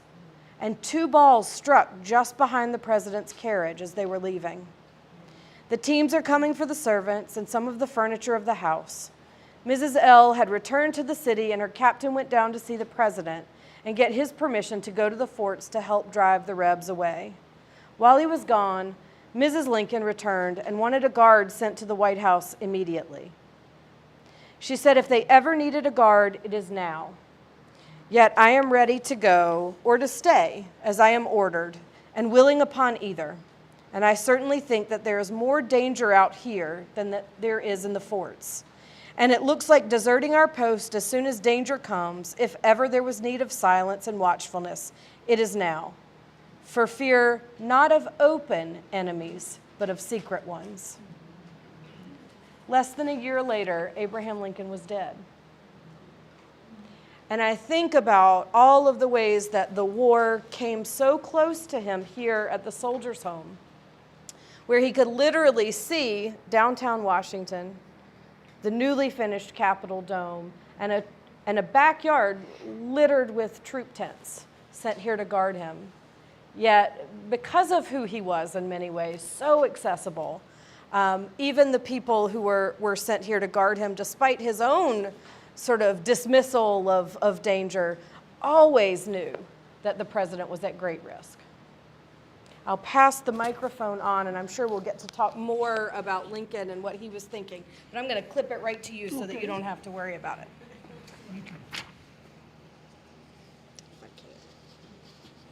There we go. thank you. Thank you.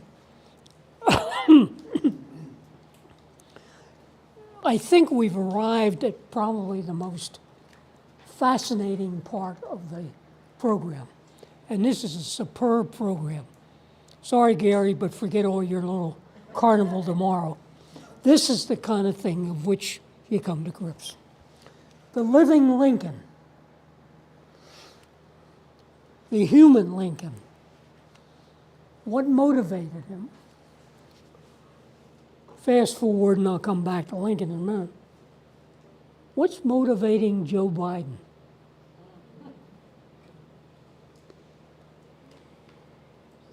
What's motivating Jill Biden, as opposed to Mary Todd Lincoln? I also, in between, you all read newspapers or listen to the media now and then, and you remember somewhere around the late Cold War, turn of the century, 21st century, there was much talk about the imperial presidency. There was a column in the Washington Post just this past week about kind of the evolution. And I was working National Defense University then, and I thought to myself, this isn't what the founding fathers wanted. We used to drive right by the White House. There wasn't anything closed off. Yeah, you didn't get in, but anyway, that's neither here nor there. What motivated Abraham Lincoln? God, we've been trying to explain that in countless books, only equaled by interpretations of the Bible, I think, ever since he became a martyr. What if he hadn't been killed by John Wilkes Booth? I have my doubts that we'd be honoring him quite the same way, but we'd be honoring him. What motivated Lincoln? For one thing, the guy was always a teenager. Always wanted to see something. Curiosity. Goes down to the Navy Yard to see the latest in ordnance. Gee whiz. Didn't really know technology, but he was motivated by something of curiosity, which is what we need today and in the future generations. Having said that, he's out here. Oh God, it's what, half mile over here to Fort Totten? Fort Totten is the fort that guarded the Lincoln Cottage. Fort Slemmer to the right, Fort Slocum to the left, but Fort Totten. So Lincoln would have gotten out for one reason or another to see his boys in the forts. See what they're doing, get some hardtack with them, drink a cup of coffee, pass a few words, etc. As a commander-in-chief, chief executive, etc. So he was familiar with visiting forts, particularly the northern tier forts, and of course the apocryphal stories that build up about it. Over at Fort Lincoln, of course, Fort Massachusetts, that led to in the expansion in '63 to Fort Stevens and Elizabeth Proctor Thomas. All these kind of things were part of Lincoln's getting away from the trials and tribulations of a Tuesday cabinet meeting with that bunch of team of rivals that Doris Goodwin talks about. So there's that factor, I think. A relief. He needed rest like Joe Biden needs rest. And this was the place, the solace and so forth. Maybe there's a spiritual Lincoln, and a spirit that transfigures this particular place, as opposed to the White House. White House is a public house. Secondly, I think this summer of '64, Lincoln was thinking of the soldier vote. He was thinking of the soldiers. And whether or not he was going to shake hands with every one of them, and Joe Schmo from East Sandwich, Ohio, you going to vote for me and so forth? I don't think so. I think he had his finger on the pulse beat of the nation in a different fashion. Mary Tyler Moore, yeah. Barely got a Joe Biden moment. Mary Todd Lincoln figures into this story of the summer in many ways. Don't forget that after the Battle of Fort Stevens, she and some of the other ladies of the cabinet and Congress and so forth were confronted by, well, what do you think, Mrs. Lincoln? I think my social circle could have done better chasing Early than you Army people did. She dared to say that. A woman in 1864 daring to say that to these muckety-muck generals who absolutely bungled the damn thing right and left. Now, another thing. I don't know, and you all may want to see, there is the other side of this story in the summer of Francis Preston Blair and Silver Spring, the Blair family, political elite. A couple of generals in the family, son's what's his first name? Montgomery, that's what I was going to say. And Montgomery lets fly after the Fort Stevens, if not to Lincoln directly, at least to the Army generals. You let this thing happen, burn my house down. But what about old Francis Preston Blair? His wife and daughter off to the seashore. They knew what was coming. Francis Preston and the males go off to fishing in northern Pennsylvania. Now, at the same time, a forgotten man from both battles, former Vice President of the United States, John C. Breckinridge. Lincoln would have known him in some fashion, probably not close, but Kentuckians and all of that. Did he go out to Fort Stevens to see if he could catch a glimpse of John C.? Doubtful, but he might have. Motivation on Lincoln is a wonderful question, and we have to ask some new questions of the evidence. I was also, and I don't have a microphone, but I'll, let me see if I can borrow yours for just a minute. Sure. And Laurel can share hers. One of the things that I didn't think about until we were just sitting here, and you were making so many apt comparisons to President Biden. And one of the other pieces of information that could also, I won't suggest it was a motivation, but it might have been a factor that President Biden and President Lincoln share is grief. And when you've lost a child, I think you also, there is a sense of invincibility, or a sense of your own mortality isn't as important as, because you've already lost the dearest thing to you. Does that make sense?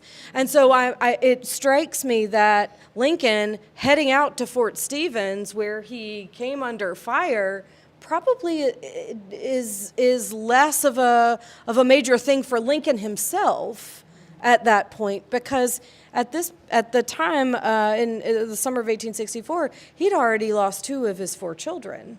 And so I think when you're a bereaved parent, your own death, you lose something of the fear of your own death. And so I don't know. I mean, that's a thought that I literally just had, but it's interesting to me to think about too, as that might have been one of the motivations. We know that was a leading motivation for them coming out to the cottage in the summer of 1862 for the first time. Willie had just died, and they were racked with grief. And the White House was a real house of pain for them. And so it just strikes me that could have also been another, he was less inhibited, I think, by things like that. But I think you hit on it with the curiosity too. Yeah, but I think you're right in your final, or your last comment. Lincoln was restless for various reasons, of which I hadn't thought about that particular point of loss of children. And while we probably attribute an awful lot when we shouldn't, we're constantly trying to explain human actions and human motivations of great men, of humble men, of rail splitters, as well as children of the product of Scranton, Pennsylvania, all this sort of thing. And so I think it's a humbling experience. I'm glad you've had this particular session and linked it into why does he go of all places to Fort Stevens? Well, he wants to see what's going on, for one thing. And he's not entirely conscious of the danger out there. He may have been more so here. Yeah. And it's only, well, it's unclear, but it's late in the day on July 12th when Horatio Wright, who is not one of my great heroes, but he's a solid engineer officer, sees the presidential carriage pull up again. He'd been there the day before, Lincoln on horseback, and unthinkingly, Mr. President, would you like to see the battle? Not thinking that old Abe was going to say, yes, take me in there. Well, he takes him right out there and up onto the parapet. And that's the consummate Lincoln, right up on the parapet. And the sharpshooters are pinging away, knocking off Union soldiers and artillery and all that sort of thing. Come out tomorrow and you'll hear about one of the witness kind of things. But then Wright, so you got to get down, and others said the same thing.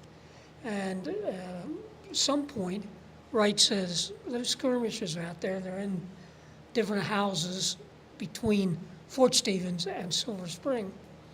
Mr. Lincoln, what do we do about it? Would you like to give an order to have a sortie of my 6th Corps troops to get them away from there?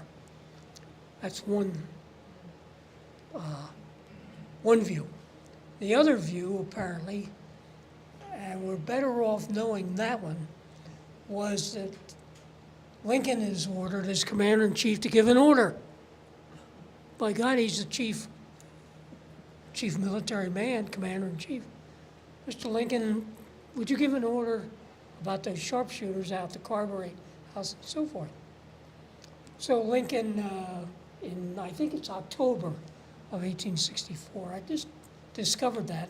I discovered so many things I wish I'd lived long enough to put in a new edition. But he dictates an order, apparently, because in October he says, he records it, I was out of Fort Stevens on July 12th. I think, parens, not no, and I directed artillery fire against the sharpshooters in the houses out there and destroyed them. Where did that escape all of us? Because we're looking in the wrong volume of the ORs. But it's there, so, but it's also indefinite. He remembers faintly, but why did he do it, etc.? And why did he order that particular thing? It's fascinating. It's fascinating. So let's have folks jump in with any Lincoln questions before we go to what ifs. Yes. Tad used to come out here, and he would go from campfire to campfire, and they would feed him. How did Lincoln feel about his safety? Tad's safety. You know, this was their home. This was a community, and you know, I think a lot about Tad here and what having the company of the soldiers must have meant to him. They were his brother Robert's age. Robert was away at college, and so he, you know, that relationship was fairly distant. And also, when they moved out here, Tad was also grieving. his best playmate, his little brother or his older brother, and his best friend Willie.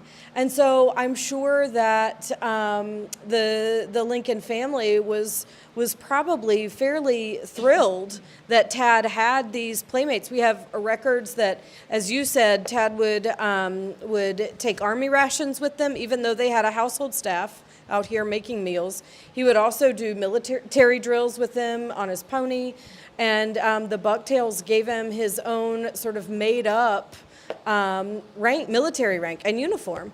And so there's much that's been written about Lincoln as a father. I think, he was fairly permissive, and I'm sure that he loved his boys so much that any attention given to them would have been welcome by either one of them. That's a great question, though.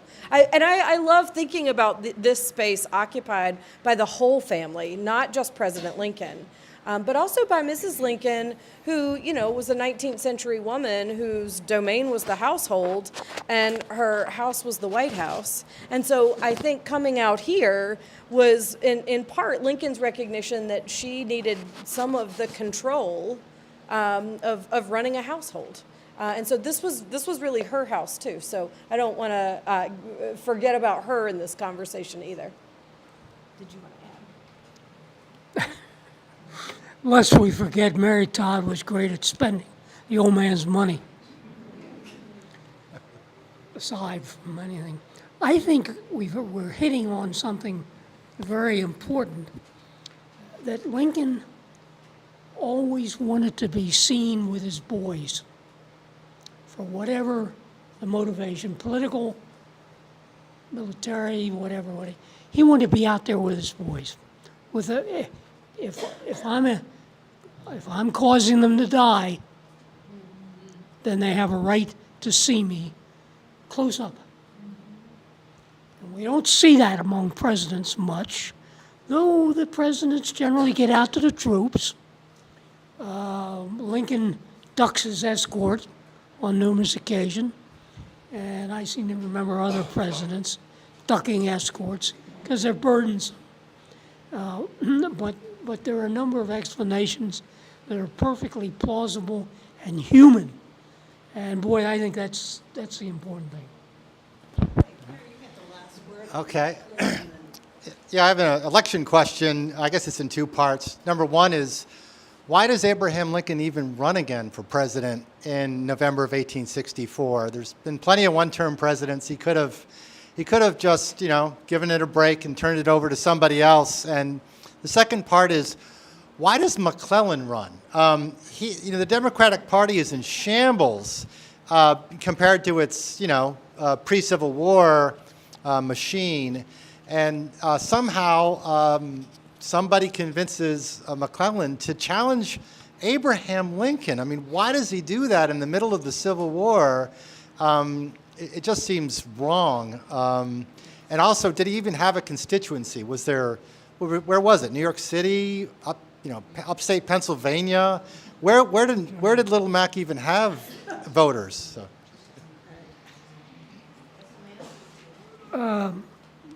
Little Mac has been battling Abraham Lincoln since the fall of 1861. Little Mac, and his correspondence with his wife, is fascinating because the ego is palpable in that correspondence. You could say, just from interpretations. Lincoln continued because he did not think the job was done. Plain and simple. Joe Biden doesn't think the job is done. Plain and simple. So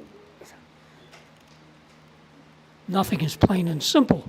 I apologize, but I think there are some reasons. You said it. I was going to say ego probably also on both counts. Sure. Because I think we rob Lincoln of his own ego, and he certainly had one. But I agree with you that I do think Lincoln thought that the job wasn't finished. Emancipation right. plus reunion plus the vision of a vast future for the restored United States, etc. Thank you. I'm going to segue, because we're running a bit short on time, to our last segment, which is kind of playing with this idea we were just talking about. What about the unimaginable of if Lincoln had been shot dead at Fort Stevens? You know, there are so many what ifs that we can ponder. I want to invite Anne to come on up. All right. No, why don't you stay right there? Anne Sarah Rubin from UMBC to be talking about the what ifs, but also I want you all to be thinking about what ifs. And we have a chance here with scholars, Jonathan, Gail, you all of the folks who've come today, to kind of confront some of the what ifs with as much evidence as we can muster about what might have happened. What do we know from data, from letters, from orders, et cetera, that can shed some light on these questions. But we are going to tread into this world of what if? What if Lincoln had been shot? What if, heaven forbid, Jubal Early had broken through at Fort Stevens? We've talked about maybe there wouldn't have been a lot of military gain, but what about the politics of it? What about the election, et cetera? So, Anne, please jump right in. Okay. Well, thank you all for sticking it out in this heat, and thank you to Laurel for making all the arrangements, and to Brian for inviting me, so if he's to blame. Laurel asked me to talk a little bit about contingencies, and she sent me some questions to get started, including what did Confederate leadership have planned? Was there any evidence of plots to disrupt the Capitol or burn the Capitol or other federal buildings or kidnap the leadership or assassinate the leadership? And then, of course, what we've been talking about a lot already, which is the impact on the election. I'll preface this by saying, of course, I'm a historian, so I don't really deal in counterfactuals very often, but I'll do it. As far as I can tell, there is no plan for what would happen should Early and his men have broken through at Fort Stevens and taking the city. And I don't really think they could have done it. I think that there's a difference between threatening Washington and taking Washington. And I think their objective really was from the start to threaten Washington, because that alone is enough to move the troops up from Petersburg and to relieve a lot of the pressure. Remember, all of this is being directed by Robert E. Lee, and Robert E. Lee does not necessarily have the, let's say, capacious view of the war that Grant did. Grant, when he takes over as general-in-chief, sees the war as multiple theaters and is having those multiple theaters working in concert. I don't think Lee does that. So Lee's concern, the reason Lee sends Early, is to relieve pressure on Lee. Also, any minute that Early and his men are across the Potomac River means they are eating Union food and they are not eating their own food. At one point, Early talks about how they need to cross the Potomac because otherwise they're going to have to start threshing wheat in Loudoun County, and they don't want to have to take the time to do that. So it's also about just living off, again, as in 1862 and 1863, the Union bounty, let's say. So Early himself does not, at least in his memoirs, which he wrote, the first draft of them, I think were published around 1867, ascribe any great plans to this. He talks about marching down, he talks about how exhausted his men are, and then he explains why he retreated, and he said, "Under the circumstances, to have rushed my men blindly against the fortifications without understanding the state of things would have been worse than folly. If we had any friends in Washington, none of them came out to give us information. And this satisfied me that the place was not undefended." So you all laugh at this because this is the heart of the issue. There is a network of spies in Washington and Confederate sympathizers in Washington. We know that because, of course, 9 months later, this plot to kill the president succeeds and really lays bare this network of kind of shady operators, let's say. They're not being directed by Jefferson Davis, by the way. They're not connected to the Confederate government. The Confederate government, I think, is not that organized, frankly. But that, I think, shows that there's no plan. There's no, Early's men are going to break through and then Confederate sympathizers are going to light up fires and things like that. The plan is just to delay, to prolong, to make the war hard on the Union all through that summer, to drag it out until the election. That is really what I think they're hoping for politically. Years later, also, General John B. Gordon, and I have to thank Brian for posting this quote online this morning as I was reviewing my notes. It's very convenient. But years later in his memoirs, John B. Gordon, who was along with Early, recalled them being out in Silver Spring and deciding what to do. And he says, General Early and his division commanders were considering, in a jocular vein, the propriety of putting General John C. Breckinridge at the head of the column and escorting him to the Senate chamber and seating him again in the vice president's chair. They're joking about it. They're not really taking it seriously. And then he also talks about the regular men estimating how much money they would be able to seize, the greenbacks they would be able to seize, and the gold, should they have seized the Treasury. All of this is to say that Fort Stevens does have an impact, I think, on Confederate morale. Early noted in his memoirs, he also pointed out, he said, a glance at the map, when it's recollected that the Potomac is a wide river and navigable to Washington with the largest vessels, will cause the intelligent reader to wonder not why I failed to take Washington, but why I had the audacity to approach it as I did, with the small force under my command. And I think that's really telling, that it's all about showing both sides and Europeans, because the Confederates never give up hope, ever, that a European nation will recognize them. But it's about showing everybody that they could get to Washington. And of course also that they've gotten into Washington miles from the Capitol, miles from the president, in a way that the Union has not done in Richmond to that point. So it boosts the flagging morale of Confederates. Confederate troops in Petersburg write about it in their diaries. They're reading about it in newspapers. It gives them just a little bump to keep going, I think. I will also say, though, that I think in the end, it didn't change the course of the war. One of my books is on the ways Americans remembered Sherman's march. And so I think that actually Sherman taking Atlanta, as he did on September 1st and 2nd, that is the real moment that changes the course of the election, as Jenny said and others have said, right? That's the moment that secures Lincoln's reelection in a way that was unclear up until that point.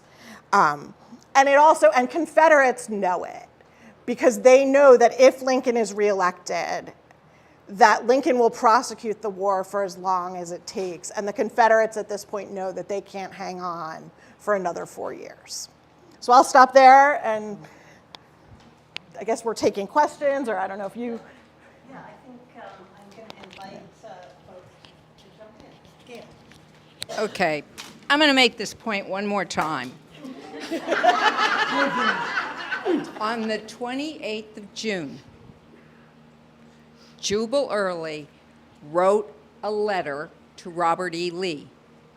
And in that letter, he said, I will proceed according to your instructions to threaten and, if possible, take Washington, D.C. So Early did mean it. Now, in anybody's book did Jubal Early mean that I'm going to take Washington, D.C. and I'm going to stay there?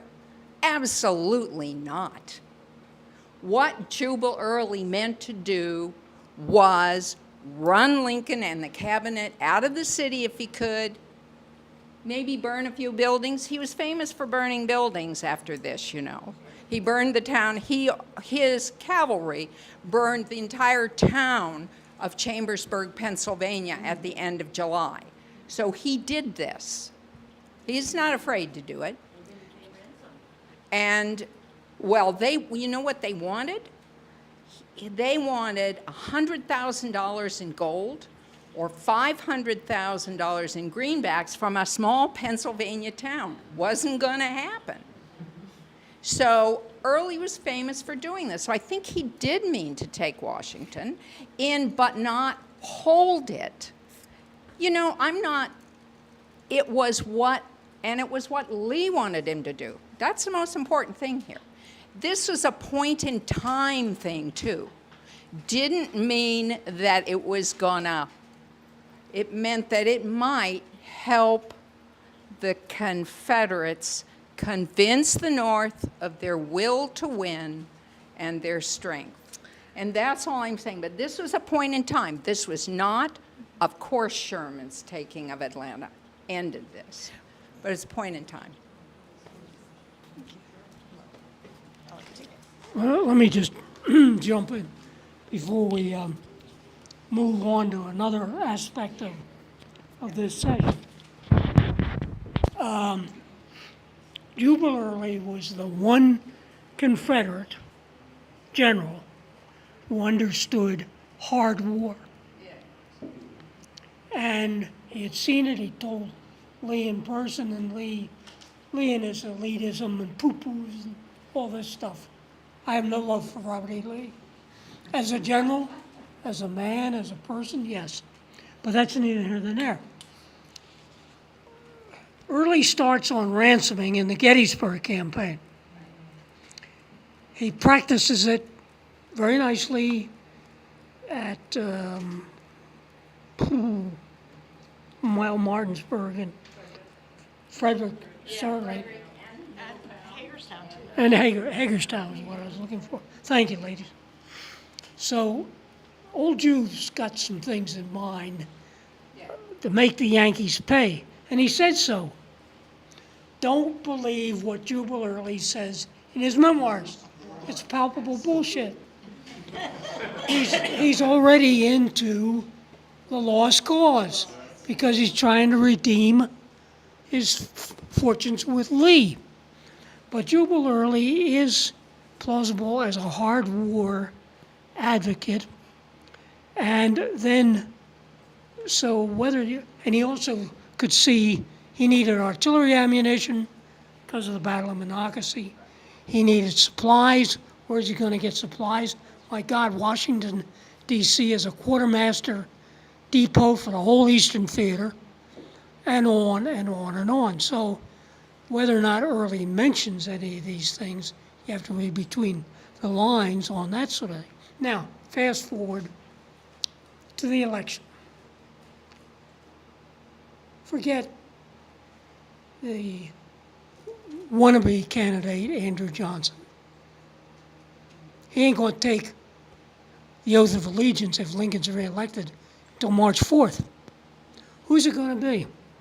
Hannibal Hamlin of Maine? Interesting character that if you look him up on the Wikipedia or whatever. But come on, he's no asset, particularly for what Lincoln has to do. Andrew Johnson is a throwaway because of the occupation of Tennessee as military governor, as a former senator from Tennessee who is loyal to the Union, and ain't many after 1861. So there's a political price has to be paid, whether Lincoln says so or not. So all of those kind of things beg the question, what if after that election of 64? Okay, so we have just a couple minutes here. Any other what ifs from folks in the audience they would like to?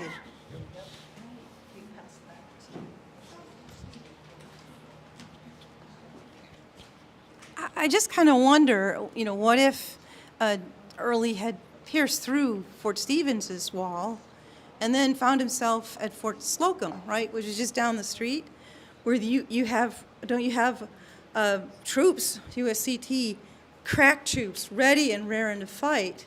And Early's men have emptied the wine cellar of the Blair House. They have eaten things. They have marched all the way from out in the Shenandoah Valley. They are dehydrated, and they drank all that alcohol, and they're tired. And no, seriously, it's like, and then they're hungry. They haven't had food, really.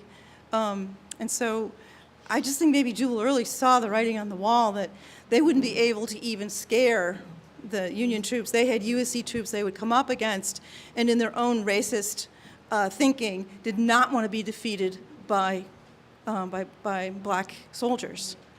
Is that? I mean, I think that seems plausible to me. I would argue, I didn't really come here to fight about Jubal Early. Although I know none of their memoirs are trustworthy, right? They're all writing for a reason. They all have an axe to grind. I would say the fact that Early's not willing to spend lives is significant. That he is not willing to actually press this issue, and that he realizes that the smarter course, that basically he's already, whether he's literally scared Abe Lincoln or not, he's scared enough people, and he's certainly proven that he can do it. And so that I think the retreat is to live to fight another day in a way that he would not have had he continued pushing on. Oops, sorry. You got it? Yes. You triggered one final thought here that occurred earlier. I'm sorry, but you get me started on this stuff. Gail will vouch for this, Gary will vouch for this. Look at the official records. Look at the sequence of telegrams and correspondence on the Union side. It's constantly about David Hunter and getting on Early's rear. And Early mentions that and is very conscious. I mean, Hunter's a loser. Grant's a loser for supporting him for so long. But that's part of what you already talked about. But the correspondence is fascinating. Well, how come Hunter's still out on the Kanawha? Why can't he get on the railroad to come east? General Hunter, get east, get on Early's rear. Hunter decides, well, God, I'll go to Harper's Ferry, and I'll sit there, and so forth and so forth. So I'm not sure we understand Hunter's motivation, except that he retreats into West Virginia. He didn't even come down the valley to protect the valley in Washington. So there's another aspect of things with David Hunter and the command setup and so forth. Sorry, I just wanted to mention. No, I was going to see if Jonathan had some insight into David Hunter. That's on Early's mind. Here, Jonathan. Just a few quick thoughts about Hunter. And again, it's important to think about condition of troops, right? So when Jubal Early drives David Hunter from Lynchburg in June, Hunter, is going all the way through West Virginia, coming up through Harper's Ferry. And again, I agree, Hunter's not the greatest of generals, but also you have to take into consideration the physical condition of men and the impact that environment has. So I don't know if any of you have read Ken No's great book, The Howling Storm. It's about weather and the environment's impact on soldiers. And, Shenandoah University, we own a part of the Cool Spring Battlefield in Clark County, Virginia. And I have people all the time who come out there for tours, and they say, well, if I was Horatio Wright, because Wright gets bashed for not pursuing Early quick enough. And they're like, well, if I was in command, I would have gotten here in less than 4 days. I'm like, have you looked at the weather? It's well over 100 with heat index. It's dry, dust everywhere. And so I think you have to take those environmental considerations. I mean, Hunter's army is bedraggled by the time they get to Harper's Ferry. I mean, think about how bedraggled you are. You've only been sitting in this hot room for 3 hours, right? So that's just my 2 cents on that. Thanks. Brian, you have a comment. So I just wanted to, if everybody can hear me, I just wanted to address what Melanie asked about, I guess, Jubal Early and the USCT, I guess, at Fort Stevens. The thing is that we really have not found, I guess, enough to say about the USCT involvement. Some years ago, with a previous ranger, I asked, well, do you know anything? He's the one who learned a lot about the soldiers buried at Battleground. Do you know anything about any black involvement in the battle? He really said that he didn't know much, but since that time, I've certainly found out that there were people living in the area of Fort Stevens, not just Mrs. Thomas. That one of the most fascinating things was Mary Henry, the daughter of the scientist Joseph Henry, whose statue is in front of the castle downtown, the Smithsonian.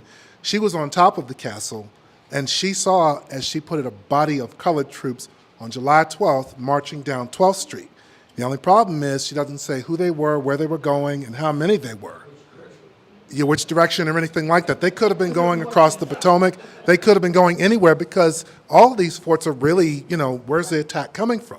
So we don't know. The other thing is there's also the 45th Colored Infantry that they were being raised in June, July, and they sent 4 companies, companies A through D, for this emergency. But I think they got here just after the battle ended. We found that at least some of them were in the Civil War defenses of Washington. And one guy I found was killed later on in the year at Fort Runyon, at the site of Fort Runyon.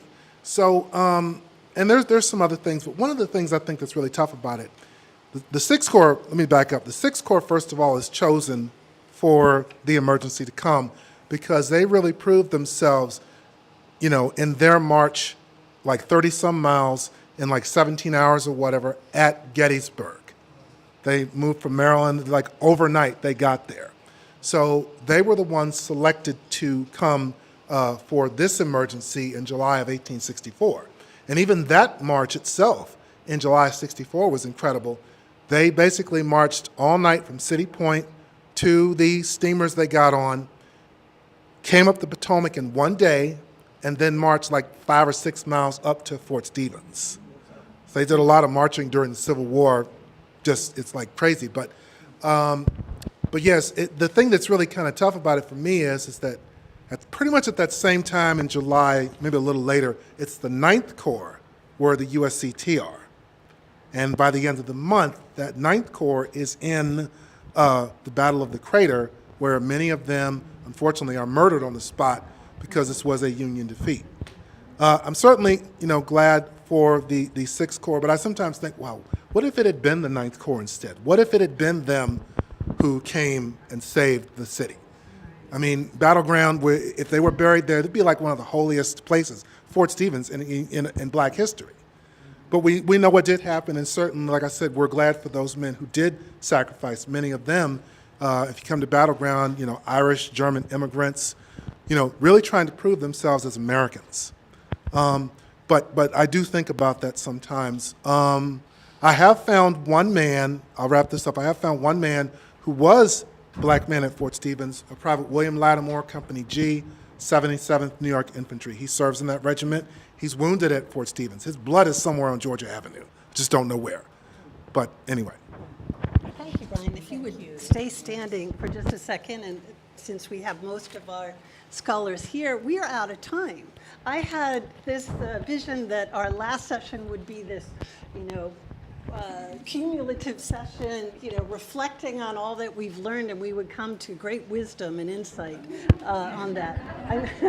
I'm afraid we're out of time, and I also was especially looking forward to that because I have the joy and pain of writing this up as proceedings for Humanities DC, who graciously funded this project. So I may be back to all of you. And if you have anything on your cards that you haven't submitted yet, please do so. Any questions, any what ifs, any comments, any questions for the speakers, etc. So I think this will be an ongoing conversation instead of coming to a conclusion. Yeah. Just a reminder, Fort Stevens tomorrow. Yeah, and I was going to say, I'm going to invite you one last time to come back into the break area, have some snacks as you get on your way. We do have to get out of this space, but hopefully you can catch a few hors d'oeuvres before you go. I would also like to thank the boards of Lincoln's Cottage and the staff of Lincoln's Cottage for welcoming us here. As well as the Alliance to Preserve the Civil War Defense of Washington. Raise your hand if you're a board member. Thank you, board members, for showing up. And all of our presenters, Frank, Brian, Ann, Gail, Jonathan on the screen, Lee and Jenny also on the screen.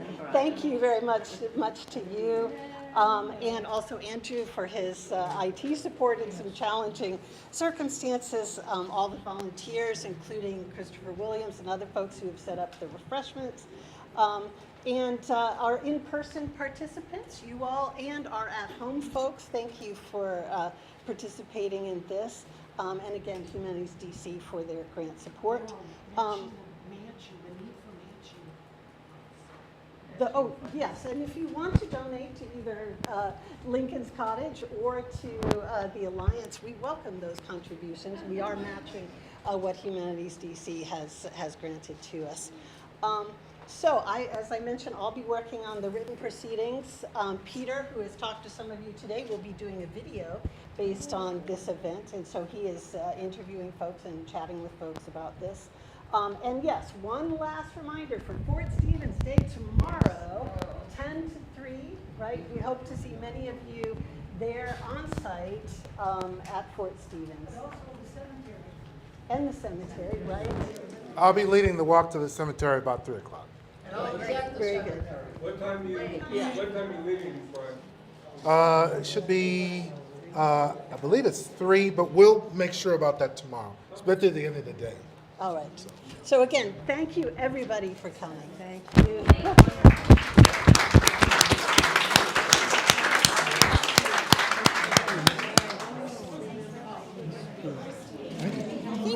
Thank you for your insights. I'm so glad that you're the historian at